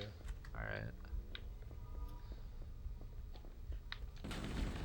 Yeah, there were a lot of weird rumors just around Halo 3 and Halo 2. Right. But John had mentioned something about the seventh column.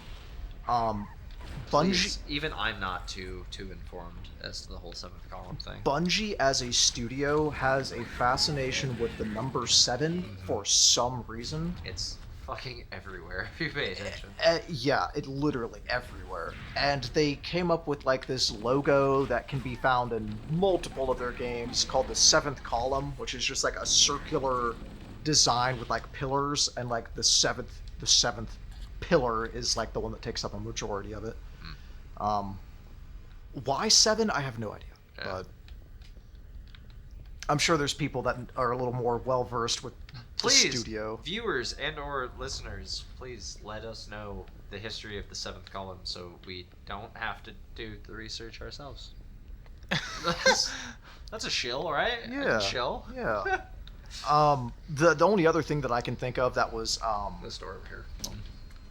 Oh, what is it called? An ARG that Bungie did. Is it this one? That's where we came from. No, it's down here. I was going the right way. You were going. Yeah. Do you guys, Dalton? You might have heard about it in passing. Do you guys remember the website I Like Bees? Yes. Yes. Yes. Okay, so John knows dude. what I'm talking about. I do not. All right, I love this. I'm gonna let Cameron explain it while I play it though, because this is fucking awesome. So this is so off the wall. I want to preface this with like, on the surface, if when it happened, you had no fucking idea. They were like two of the most disjointed and unconnected things ever until you actually read into it. It is. So there was this website that popped up shortly before the launch of Halo 2. And it on the surface, it appeared to be a website that was dedicated to selling honey from bees. It was called I Like Bees. Or I Love Bees. I love bees. I love bees. I do want to get an I Love Bees tattoo at some point. But that was a solid grenade. The closer you looked at the website, there were hyperlinks that would take you to a page that was just a countdown, and people didn't quite understand what this was about. People were like looking at the coding of the web page and everything, trying to figure out what the site was about. Eventually, it came into light that the countdown, I think it was coding on the page for the countdown, you could get a hold of a phone number. And if you called this number, it would basically, they would get your name, address, whatever information, and it would save you a spot for the pre-release of Halo 2.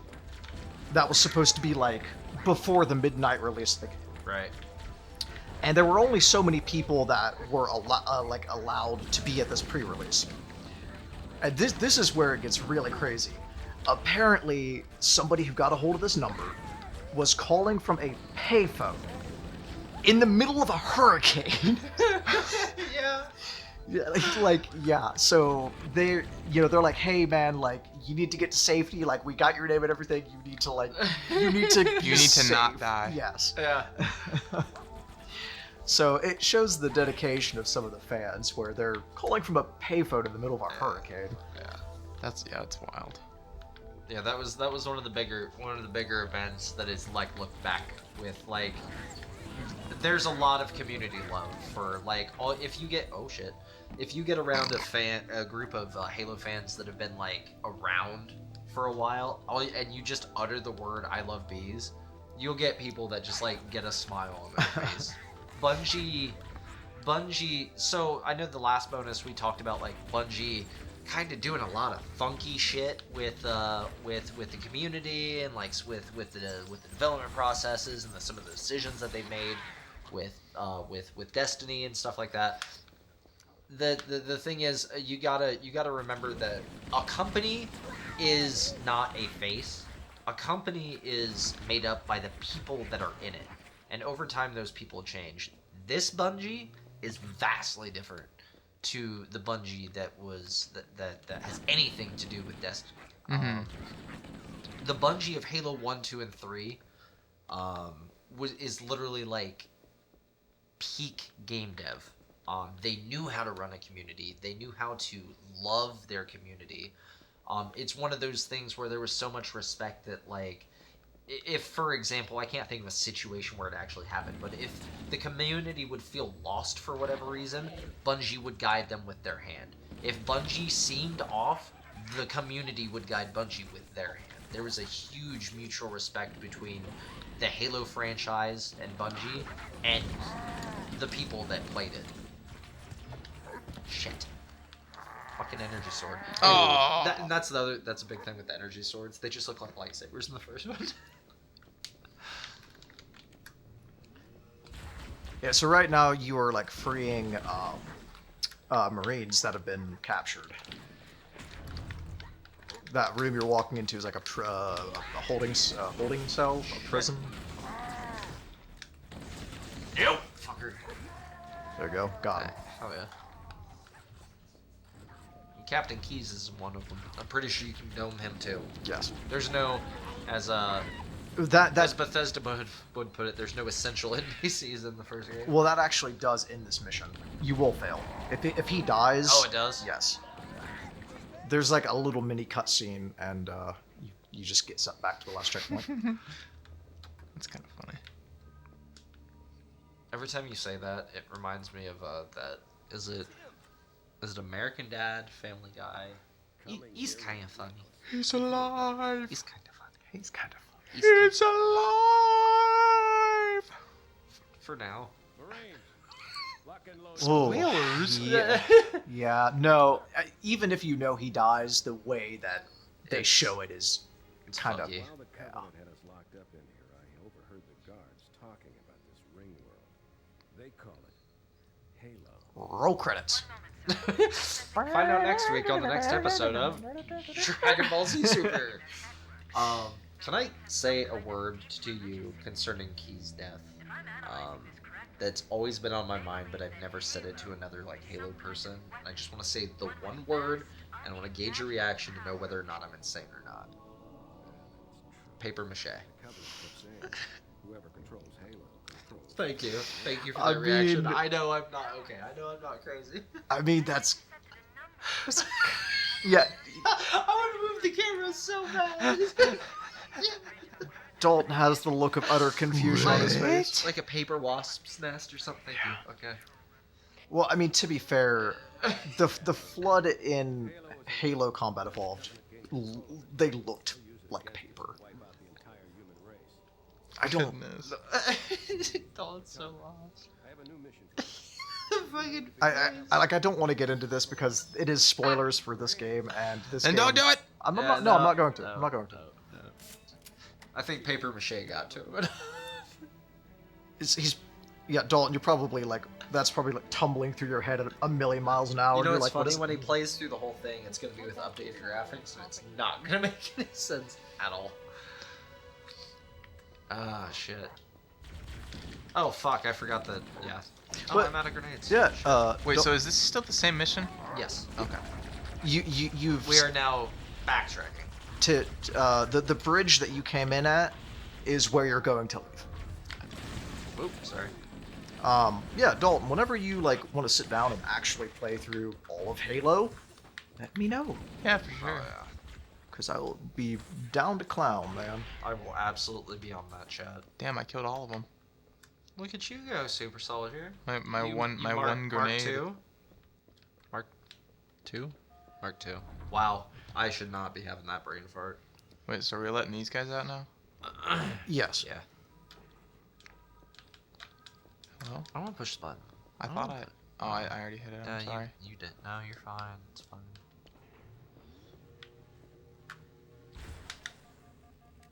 Oh no. Oh, I thought it was stuck to me. It went past. So I was like, if I go, you go too. Do you ever wonder why we're here? I need to rewatch Red vs. Blue. Bad. Oh no, I'm out of ammo. Oh shoot. I shot you. Oh, I almost shot you again.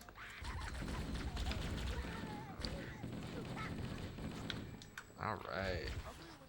So, the end of this mission actually brings up a really good point. There's a lot of, like, weird things that happen, and I have a feeling that they're all just, like, funny things with Bungie that make Bungie go haha when fans talk about it. But, one of the things is, minor spoilers because we're about to get there anyway. It's nothing really related to the story. It's more of a, what? We are going to commandeer a Phantom, which is a Covenant dropship, to leave. One of, not these, because this is the control room. That being said, oh shit, Captain Keyes flies us out of here. There, another sword guy coming up beside you. Oh shit, there he is. Oh, he's killing the Marines. Oh, I one-shot him with a plasma pistol. Captain Keyes flies us out of here. Yes. Right? And it is never explained, although it is asked, how the hell he knows how to fly a Covenant dropship. So, Pretty sure that is voiced, but never explained. That is maybe he's a double agent. Well, in Halo 2, at the start of Halo 2, the one of the endings in this game, the legendary ending, which is more of a joke ending, is it ends with essentially a very large explosion, at the center of which is Sergeant Johnson hugging an elite, like, I'm sorry, brother, just full-on embrace, an explosion wipes him out, right? You only get that ending if you complete the game on Legendary. So it's not a canon ending, it's more of a joke thing, right? Sure. At the beginning of Halo 2, Johnson is with you right around the time where Chief says, I need a weapon. And another NPC asks, how the hell did you make it off that ring in one piece? And he doesn't answer the question. He just says it's above his pay grade, and the guy, or something about being above his pay grade, and the guy says, my ass, next time you need some adjustments to your A2 scope, as he fades off into the distance because we're on an elevator, which implies that there are cyborgs in this game, more so, there's a fan theory that Johnson and Keyes are cyborgs, is what I'm trying to get at. Cameron can elaborate on the Keyes thing, because he was going to mention something, but it is very heavily thought that Sergeant Johnson was in fact a robot of some sort. well, you know that. Okay, so before Halo was Halo as we know it, Master Chief was supposed to be like a full cyborg. Yeah. Like he wasn't like he wasn't a man in a suit. Yeah. He was the suit. Yes. Terminator style, RoboCop style. And yeah, they made him sound like a robot and everything, and you can see like alpha footage of like a cutscene from that era of Halo, and it's weird. Which is funny because the alpha for Halo, this was originally supposed to be an RTS game. Halo Wars. Mm-hmm. Halo Wars was them going back and doing the original Halo. But fitting in with the story that they've created at that point. Oh, is this the ship he shouldn't know how to drive that he's driving? Yeah. Yes. So they like retcon that later on because like apparently, I think it was Halo 3 ODST. There's a cutscene where one of the characters is like, yeah, driving these Phantoms, it's just like the augmented training. So like they had some sort of augmented reality machine that would like teach them how to pilot these alien ships. But like in Halo 1, that didn't exist. We didn't know what the Covenant was. So, Right. Somewhere under this island. This is by far my favorite map. This is like a playground map for Halo. This is the closest thing you get to an open world. You can do whatever the fuck you want on the island. This is like a racetrack for the Warthog, actually. are you going to? You play? You run this? Yeah. That's where we're at now. Yeah. You wanna run till 2? That's one. There's like a legendary skip you can do on this mission too. One of the doors that you need to go to gets locked up by an elite. Oh my god, you can tell there's like 20 people shooting. Yeah, it gets really fucking slow. Sorry, what were you saying? Legendary skip? No, you're fine. I'm like concentrating on blasting these grunts. If you get the Warthog through the doorway fast enough before that door shuts, you can not only run over that elite, but you can like squeeze through that doorway before it locks, and you can just skip like half this level. I cannot do it to save my life. I can't either. I know what you're talking about. I've tried a couple times, but... So, Cameron mentioned Halo, the Halo Custom Edition earlier. Mm-hmm. One of the things that sticks out in Halo, in multiplayer on Halo 1, you have access to all of the vehicles that you have access to in the campaign, with the exception of a special one as well called the Rocket Hog. Oh, okay. And the Rocket Hog is just like it sounds. It is dual rocket launchers, if I remember correctly. It is a fast-firing rocket launcher mounted on a Warthog. And you do not have access to it in the game, in the campaign at all, except in Halo Custom Edition. If you keep going around the island in the direction that you're going, you're going to find a crashed Warthog and a dead squad. That is replaced with a Rocket Hog in Custom Edition. There's a... Oh my god, I think I just thought of my game. Oh yeah? For the next episode. Ooh. Sorry, because you made me think. You said rocket on the back of a vehicle, and it made me think of a completely different game. Sorry. So you're playing Rocket League, huh? No, God. That would be an interesting episode. I already did Rainbow Six. I don't need to obsess over another competitive. This is Welcome to Door to Door Gaming, the episode where John brings something new and obscure. Cameron brings a retro game, and Dalton plays a live service game. I play a live service, competitively based. I mean, whatever keeps the channel alive. Oh, we're simping that early, huh? Hey man, if I have to play Overwatch, I won't be happy about it, but I'll enjoy playing Overwatch. If you get the Diva Secret Labs chair. Those were very contradictory to one another. You said I won't be happy about it, but I'll enjoy it. Don't think about it. Damn, I just got destroyed. But yeah, no, this, now that I think about it, the lower levels of this map is another area I got lost in a lot as a kid. And, it irked me so much because I knew that it couldn't be... Have you ever looked at a 3D render of this area? Don't let them lock the door. It is shockingly hard to get lost. If you look at, like, a blown-up version of this area, oh, like this map, the layout, okay. You feel stupid if you... You're like, oh... So, it's only like 3 stairwells and like 3 levels down. It's like, how? So that was the door that I was talking about that gets locked. Yes. We have to circle back around, hit an override switch, come all the way back here, and go in there. Yeah. We don't have enough firepower to get through. I had an obsession with these games. Yes, I got a Warthog down to that door that gets locked. Okay. I had an obsession with Halo games. We have to kind of scale this cliff face. With getting vehicles where I shouldn't have them, which is why we were playing Destiny the other night, and I asked you guys if I could get the thing past the barricades. Wait, what thing? When we were playing one of the not the dungeons, but just like a strike, or what were we playing? I think it was a strike. Had the tanks. Oh, that's one of the exotic rotator missions. Yeah, I was playing the thing that I can only relate to a ghost from Halo.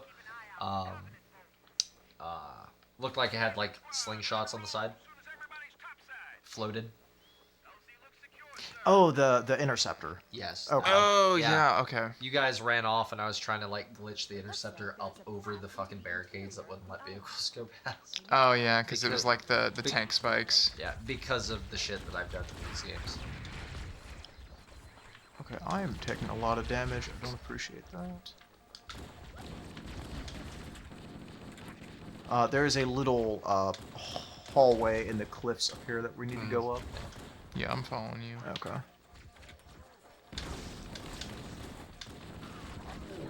I am like running out of ammo. But, yeah, Halo's been one of those games where like I absolutely love every Halo game in their own way, but some of the games just don't hit the same. No, they don't. As I'm hosting the next episode, which is the previous episode for our viewers, so I can freely talk about whatever I want. The Halo Wars games hit a very good spot with me, particularly because in the last episode, which is the next episode for you guys, because our recording schedule is fucking funky. I play RTS games. The RTS games are one of the genres that like defined who I was at a very young age. But the newer trilogy of Halo games are fun in the way that I still respect them. I still like the lore that they bring to the table and all that stuff. Halo 4, 5, Infinite. Dalton, if you come back here, there is a red sphere and a cube. If you want to pick that up, it'll give you overshield.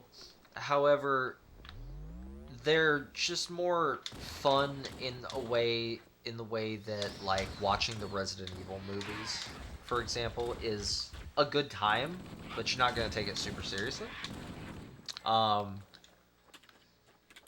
That's kind of my view on that. Reach was amazing. ODST was amazing. The original trilogy was awesome. My big issue from Halo 4 onward mostly was, obviously I have a tub here full of, I have almost every book, I have the entire comic collection, I have all the graphic novels. I'm a big fan of the expanded timeline and the expanded lore in the literature, but what I'm not a fan of is a large chunk of, was it Halo 4 or was it Halo 5 that had Spartan Ops? I believe that started in Halo 4. A large chunk of the canon required story to know what is going on in the story was locked behind Spartan Ops, which was then made unplayable down the road with only a very vague interactive comic or graphic novel type video to catch you up as to what's happening. Wow, the DCV existed much earlier than I thought. Yeah, so as the lore has progressed and the games have grown, because Halo is, I think the bubble's popped at this point, and if it's not going to get smaller, it's just going to stay at the thickness that it's at, to be fair. Just have to hit this switch in the center room. It started transitioning from individual stories to connected stories, but connected in a way where this game and this game are related, but to truly understand how we went from this game to this game, this black area that you don't really know what happened, you have to read an entire fucking book to understand. Halo 4 and Halo 5 were like that. One of the novels in that box right there connected Halo 4 to Halo 5. There's a book that connects Halo 5 to Halo 6, or Halo Infinite rather. There's actually a couple books that you need to read to fully understand between Halo 5 and Halo Infinite. And I'm not a big fan of that. Oh my god, I can't see anything that's happening. Yeah, the active camo, when you're sitting this far away from a CRT TV, is it makes it really hard to see them. Yeah, you kind of just have to shoot and hope for the best. But you had mentioned Halo 5, and I don't know. I didn't hate Halo 5. The marketing was really what sold me on the game. Yeah, they did a really good market. Yeah, oh yeah. That was Locke versus. That's the shirt that I told you that I have. Yes. If you jump down, I think you can hit that rock just right and survive. That's the like one of the big advertising things was like Spartan Locke versus the Master Chief, and one of the shirts that I have is like it looks like an MMA fight poster with Chief and Locke on opposing sides. Okay, kind of worked. Yeah, it depleted your overshield, but you survived, so that's all that matters. Oh, there's a rocket. I want the rocket. Yeah. The spanker. The spanker. Yeah. Do you remember? Halo 3 multiplayer game types? Oh yeah. Mongoose races with the rockets. Yeah. The custom games. Yeah. Yeah. Well, they made that. They threw that into the official playlist there for a while. I just can't remember what they called the game type. It was everybody was doubled up on monkeys with rocket launcher on the back. Oh, what was that called? That was the funnest fucking thing. But yeah. So just gonna go back to that door. I thought that was really funny, by the way. Yeah, I looked away and looked back, and I'm just dead on the ground. I was like, what? Okay, we're gonna have to get out here. There's a way. You can do it. I promise. I've been there. I don't want to struggle too hard doing that.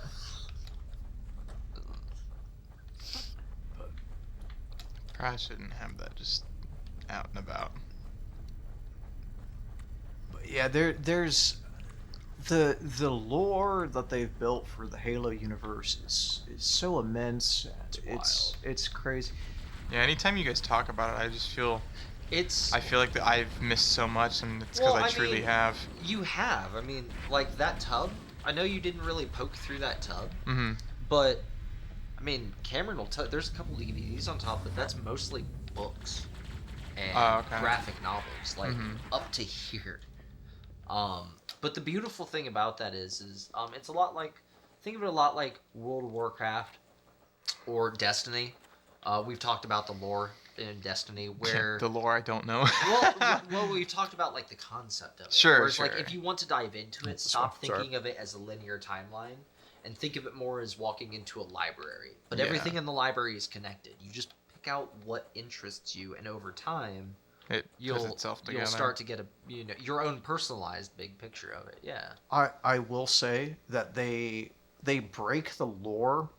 Like from the books, they break the lore up in such a way where you can, if you enjoy reading about the Spartans and the humans, you can just find books about that. There's Ghosts of Onyx follows an ODST team. Ghost of Onyx follows an ODST team. Did we literally just I think it's ODST. How did we circle back to the room with the button to unlock that door? Oh my gosh. Follows, I think it's an ODST team, through a Forerunner planet, and it has almost nothing to do with Spartans. You have to go back to that door that was locked. Wait, which way? The door that was locked at the very beginning, that gets locked. I literally circled back to the control panel to unlock it. See? I told you! Now watch. I'm going to send you a picture later tonight of a 3D render of this map, and you're going to be like, how the fuck did I get lost? I'd be like, I know. Yeah, so. Watch you also get lost. That'd be so funny. I'm going up. That's a good thing. Gentlemen, it's been 2 hours going at this. So, do you wanna run till Boo? If you know what that is, Cameron. The beginning cutscene for the next mission. Oh yeah, run to Boo. Yeah, we okay. Yeah, right. Sorry, I that went over my head for a second. No, you're fine. So I'm not gonna lie, I think I got lost. Oh my god. You need to go out. Outside? Outside. Yes. Okay. No, I was going the right way. Checkpoint done. It's only the 5th time it said that. And then you need to circle back to the beginning of the island. Oh, okay. Oh yeah, I got you. There's no warthog up here. There was the one that I drove back up here. You should be able to make that if you hit that rock. Nice. Yeah, that's alright. But yeah, no, the lore. If you're interested in any aspect of the lore, they do a really good job of like not making every single story be about the chief and following the games or anything like that. It's like Harvest, for example. Harvest follows Johnson when he was like a fucking private or something. Like he's fresh in the military on the planet Harvest, which is just a don't you fucking dare. Trying to give you a boost. Yeah, okay. Rocket jump. Rocket jump and shoot. Well, that almost worked. We did not time that right. Grenade jump. Oh, I don't have grenades. Do you have grenades? Oh, that's a dead one of us. All right. Harvest follows Johnson during the initial assault on the Covenant. The first time they ever show their face. Ghost of Onyx is like what I mentioned. There's a hug. What else? What are some of the other specialized like? I will say, it's not my cup of tea. I know there's people out there who absolutely love it, but any of the books that have to deal with the Forerunner specifically are so dry and boring to me. The Forerunner trilogy was a trudge to get through, but I'm very happy that I did it. Oh, I'm sure you have a lot of like information that I don't know about. It's that would be lovely, but insane. So like, first off, the writing style of that trilogy is so fucking wonky because you haven't read it, right? No. Oh my god. Not only did the frame rate drop, it felt like it rubber banded. Jesus Christ. So those books, those 3 books, Cameron, they're each like maybe 300 pages, 250 to 300 pages, right? Roughly. Those 3 books cover, from a first-person perspective, over the course of 50,000 years. Okay. And it's very hard to follow because of that. Like, you know how like at the end of a chapter in a normal book, or even any of the other books, you'll jump forward a day, like, oh, the next morning, or like, oh, a week went by. You jump forward 5,000 years at a time. And like, they expect you to understand that without flat out telling you. You'll realize that there's been a time jump 3 pages into the next day. It's very weird. But that being said, the one of the big things that we came out here. You just turn around and leave, basically. Okay, that's okay. Oh, that's right. That's discovering the shaft for Boo. Got it. So you coming? There's guys. Oh yeah, okay. One of the big things that you discover in those books, Cameron, is that the flood, the first grave mine, was actually, how do I explain this? They kind of touch on this in the new trilogy. The Forerunners hold the mantle of responsibility. Yeah. Okay. Which was passed on to humans.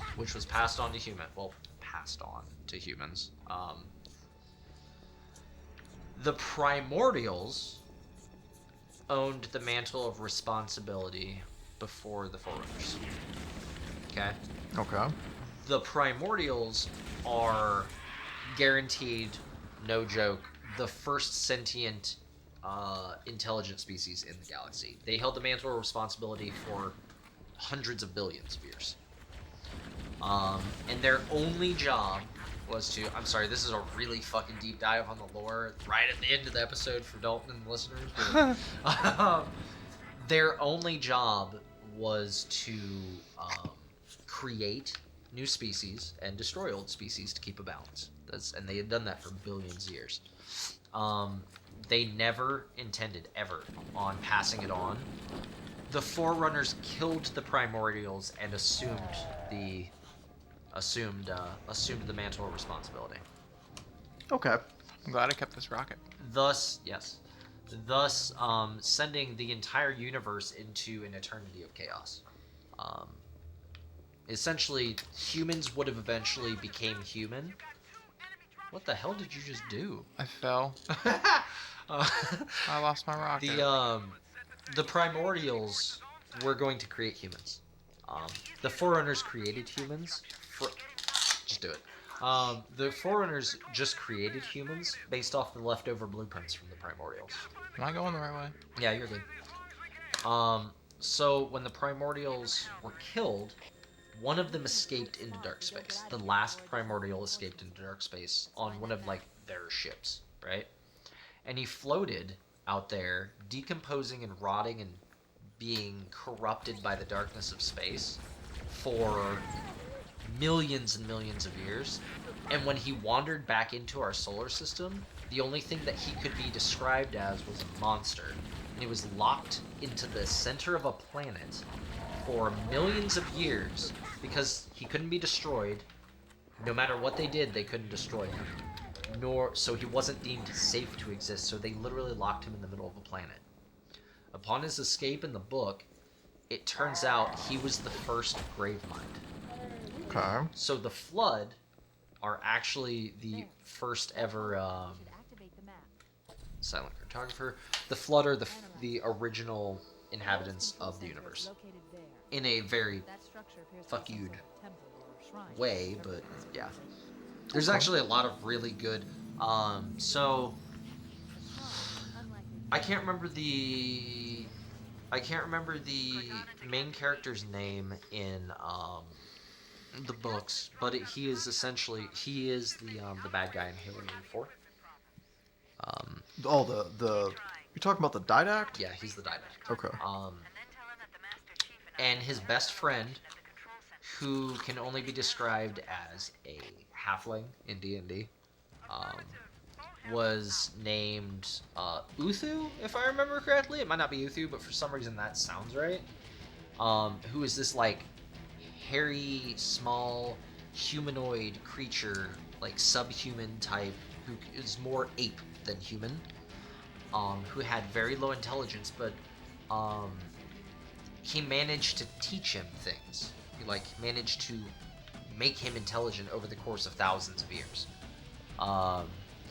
And upon the destruction and the firing of the rings, before the Didact went into his cell, he immortalized his best friend as a monitor of an installation. Installation 04. Wiped his memory and gave him the name whatever the fuck his name is. I can't remember what the hell. Like his actual name or what we call him? What we call him. Guilty Spark? Yeah, Guilty. 343 Guilty Spark is Uthu, the Didact's best friend. Yeah, see, that's kind of important, and I wish I knew that. It's honestly, it's worth. They're dry, but at the very least, I would look up a synopsis for the books, or fucking what we're doing. Find a YouTube video or a podcast that'll explain it, because there's a lot of treachery through those books. But I walked away from it very happy that I read it, because there was a lot of information that is, in a lot of ways, like, were keys that unlock your find. Just rip the Velcro. There's a lot of puzzle. Cameron's over here trying to stealth unbox. I don't like things that are fastened with Velcro.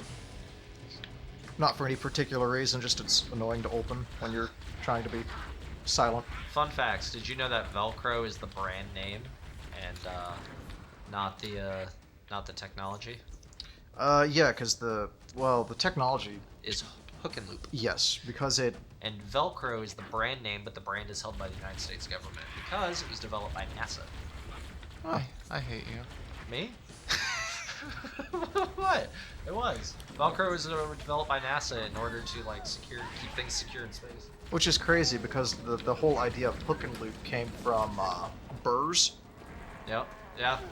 Because I don't know if it was so much when we invented the microscope, like the primitive microscope. Right. But they realized that burrs stuck to your clothing because they had little hooks that would loop into your clothing. All the fucking people, the 3 people that are gonna watch this are screaming at their TVs right now about how we're going the wrong fucking direction. That's why you can't, like, really search up anything. It's not back here. I fucking hate down here. I don't know why Cameron hit it. fucking hate this part of this map. Yeah, you're doing better than I am. That's why, here, door. That's why,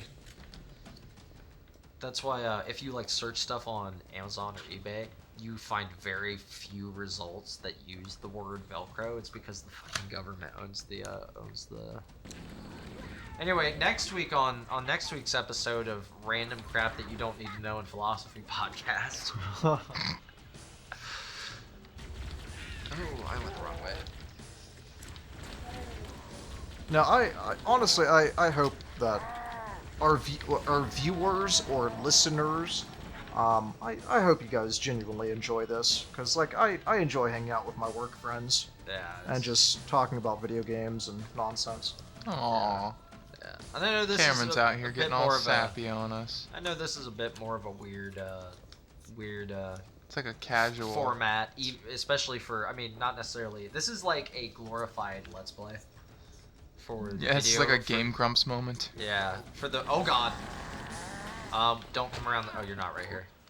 There's a douche. Going for him.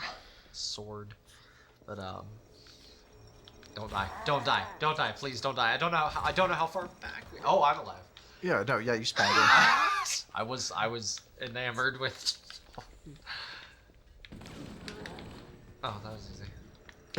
Well, I had shot him 3 times with a full plasma pistol charge. He only had to kill 2 Spartans before you shot him 3 times and he died. Yeah, I know the format's a bit weird for those that listen, but it's more about the bonuses so far are more about sharing information with our buddies that don't necessarily know it or want to experience something new. And for stuff like that. But yeah, thank you for the 2 of you that do listen.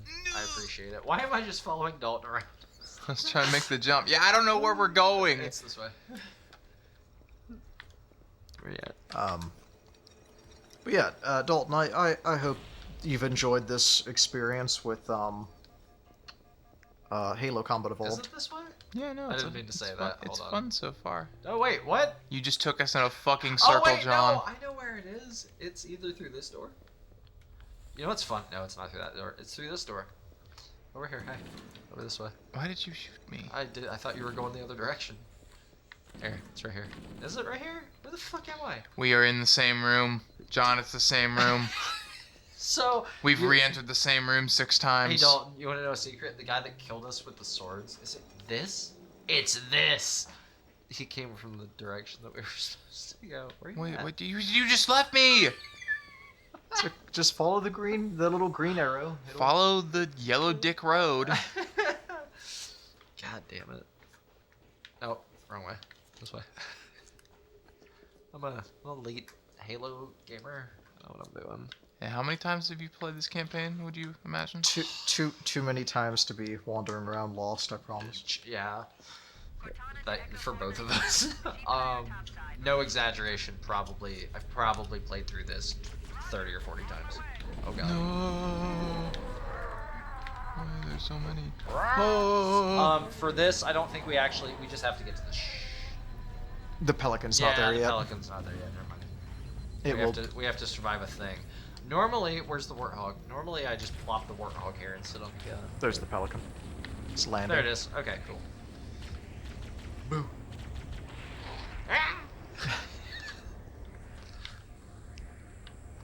You should be able to get in without Dalt. And it'll... Oh, maybe not. I was gonna say, normally they'll just take off and leave the other player. There you go. Which is funny because, like, you can see, like, the cutscene, like, they'll just be... your teammate will just be standing back there. Yeah. It's like... These coordinates are... The Covenant did a thorough seismic scan, and my analysis shows that Halo is honeycombed with deep tunnels, which circle the whole ring. I hope your analysis is on the money, Cortana. This Pelican won't turn on a dime. Look on the bright side, folks. The last thing the Covenant will expect is an aerial insertion from underground.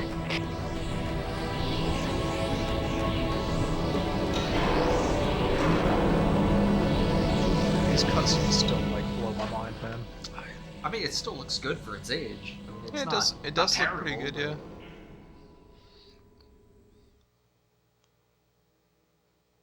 These loading screens. You like how the loading screen, the ghost of the image morphs into the loading screen? I don't know if that can be picked up on the TV. Oh yeah, it can totally be picked up on the TV. Or on the camera.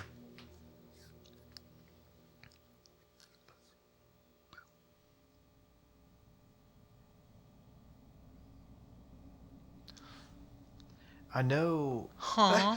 But the dog beat me over the fence.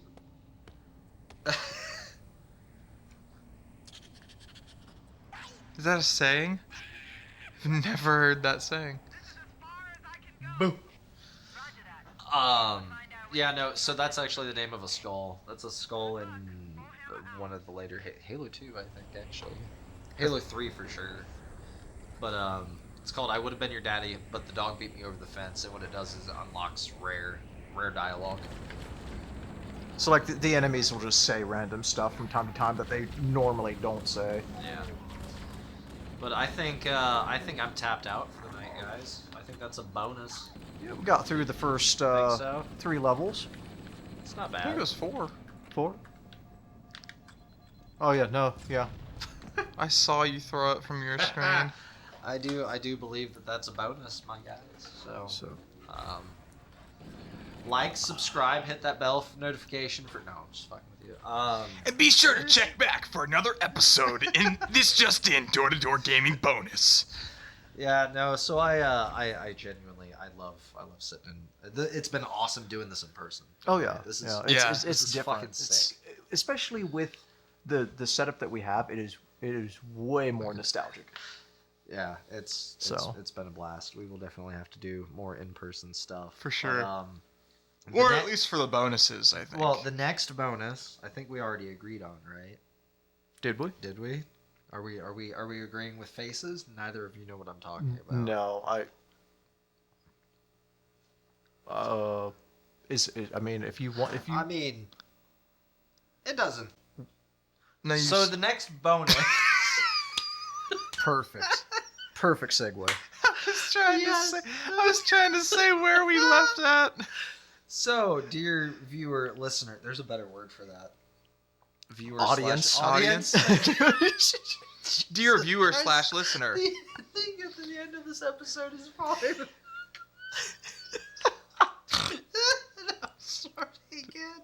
Was any of that words? Or did you just like... No, I understand. Did you just elephant trunk your way through the whole thing?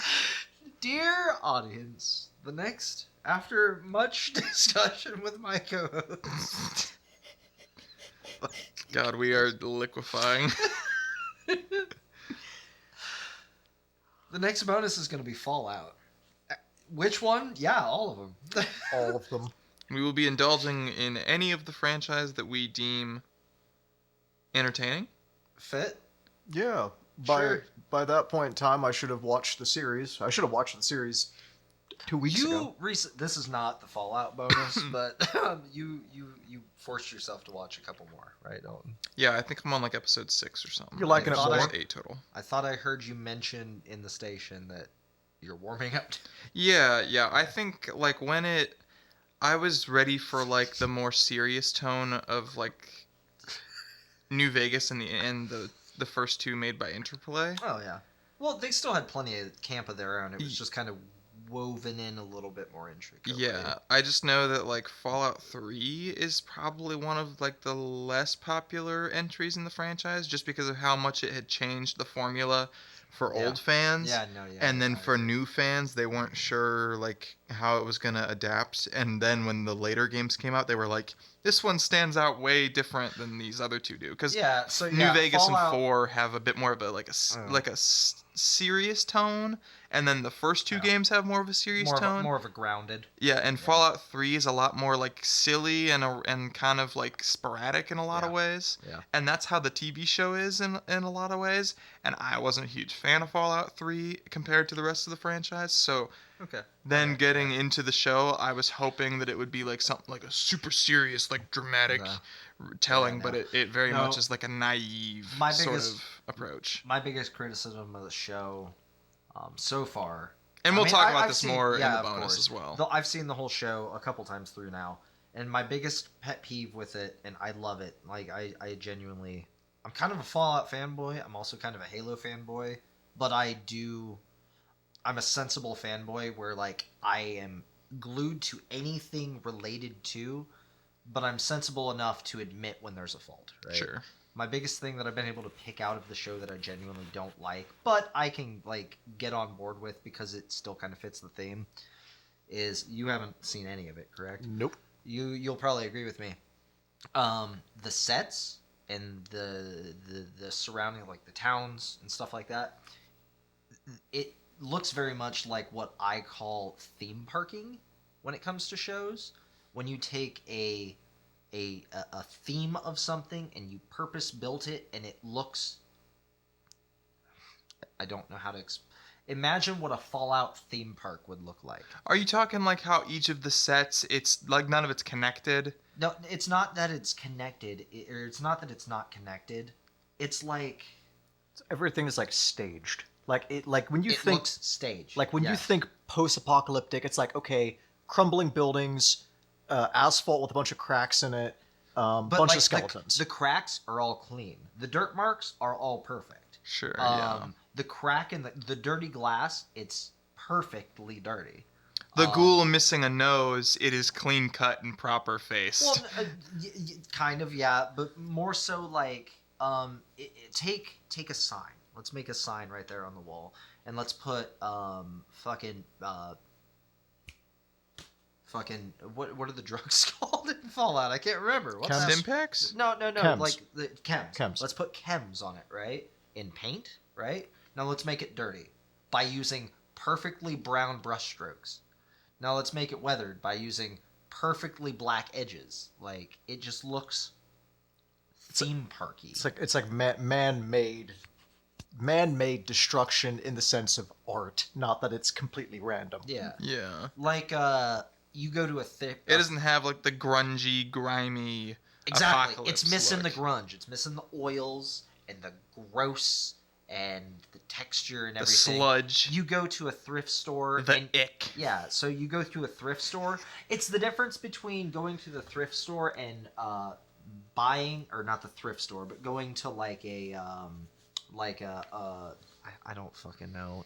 I'm too tired. It's the difference between going to a Stites and a Walmart. Well, it's like going somewhere and buying something that is made to look old versus the actual old version of it. Okay, right? here, gotcha. So going to a junkyard to get something versus going to Hobby Lobby because they have stuff that purposely looks like junk. Exactly. That's exactly it. Rusted signs that the rust is printed on versus an actual rusty sign. The rust is printed on the Fallout TV show, and it looks like it. That's that look is what I call the theme park effect. It's when you take something that looks theme parky, like imagine building a Fallout theme park and then shooting a TV show into it. Yeah, and I can imagine on like in a lot of ways that's probably pretty difficult to replicate. Yeah, we've gotten so far. Yeah, no, this is a Halo bonus, my guys. Yeah.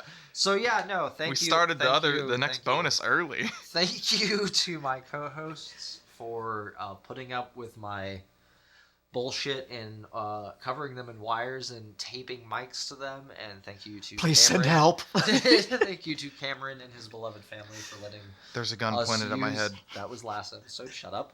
That was and his beloved family for letting us use their home. It's a theme I'll never escape. Thank you to Cameron for helping me lug in a 75-pound CRT TV to his basement and out of his basement. Guys, I'm blinking twice. God damn it. I hope everybody enjoyed the video. And all of the other cool announcements that were made in the last episode that we haven't shot yet. And with that being said, why has God forsaken me? We will now see you all in the next episode. Goodbye! Go to our website, send us emails. Bye. Peace. Please help me.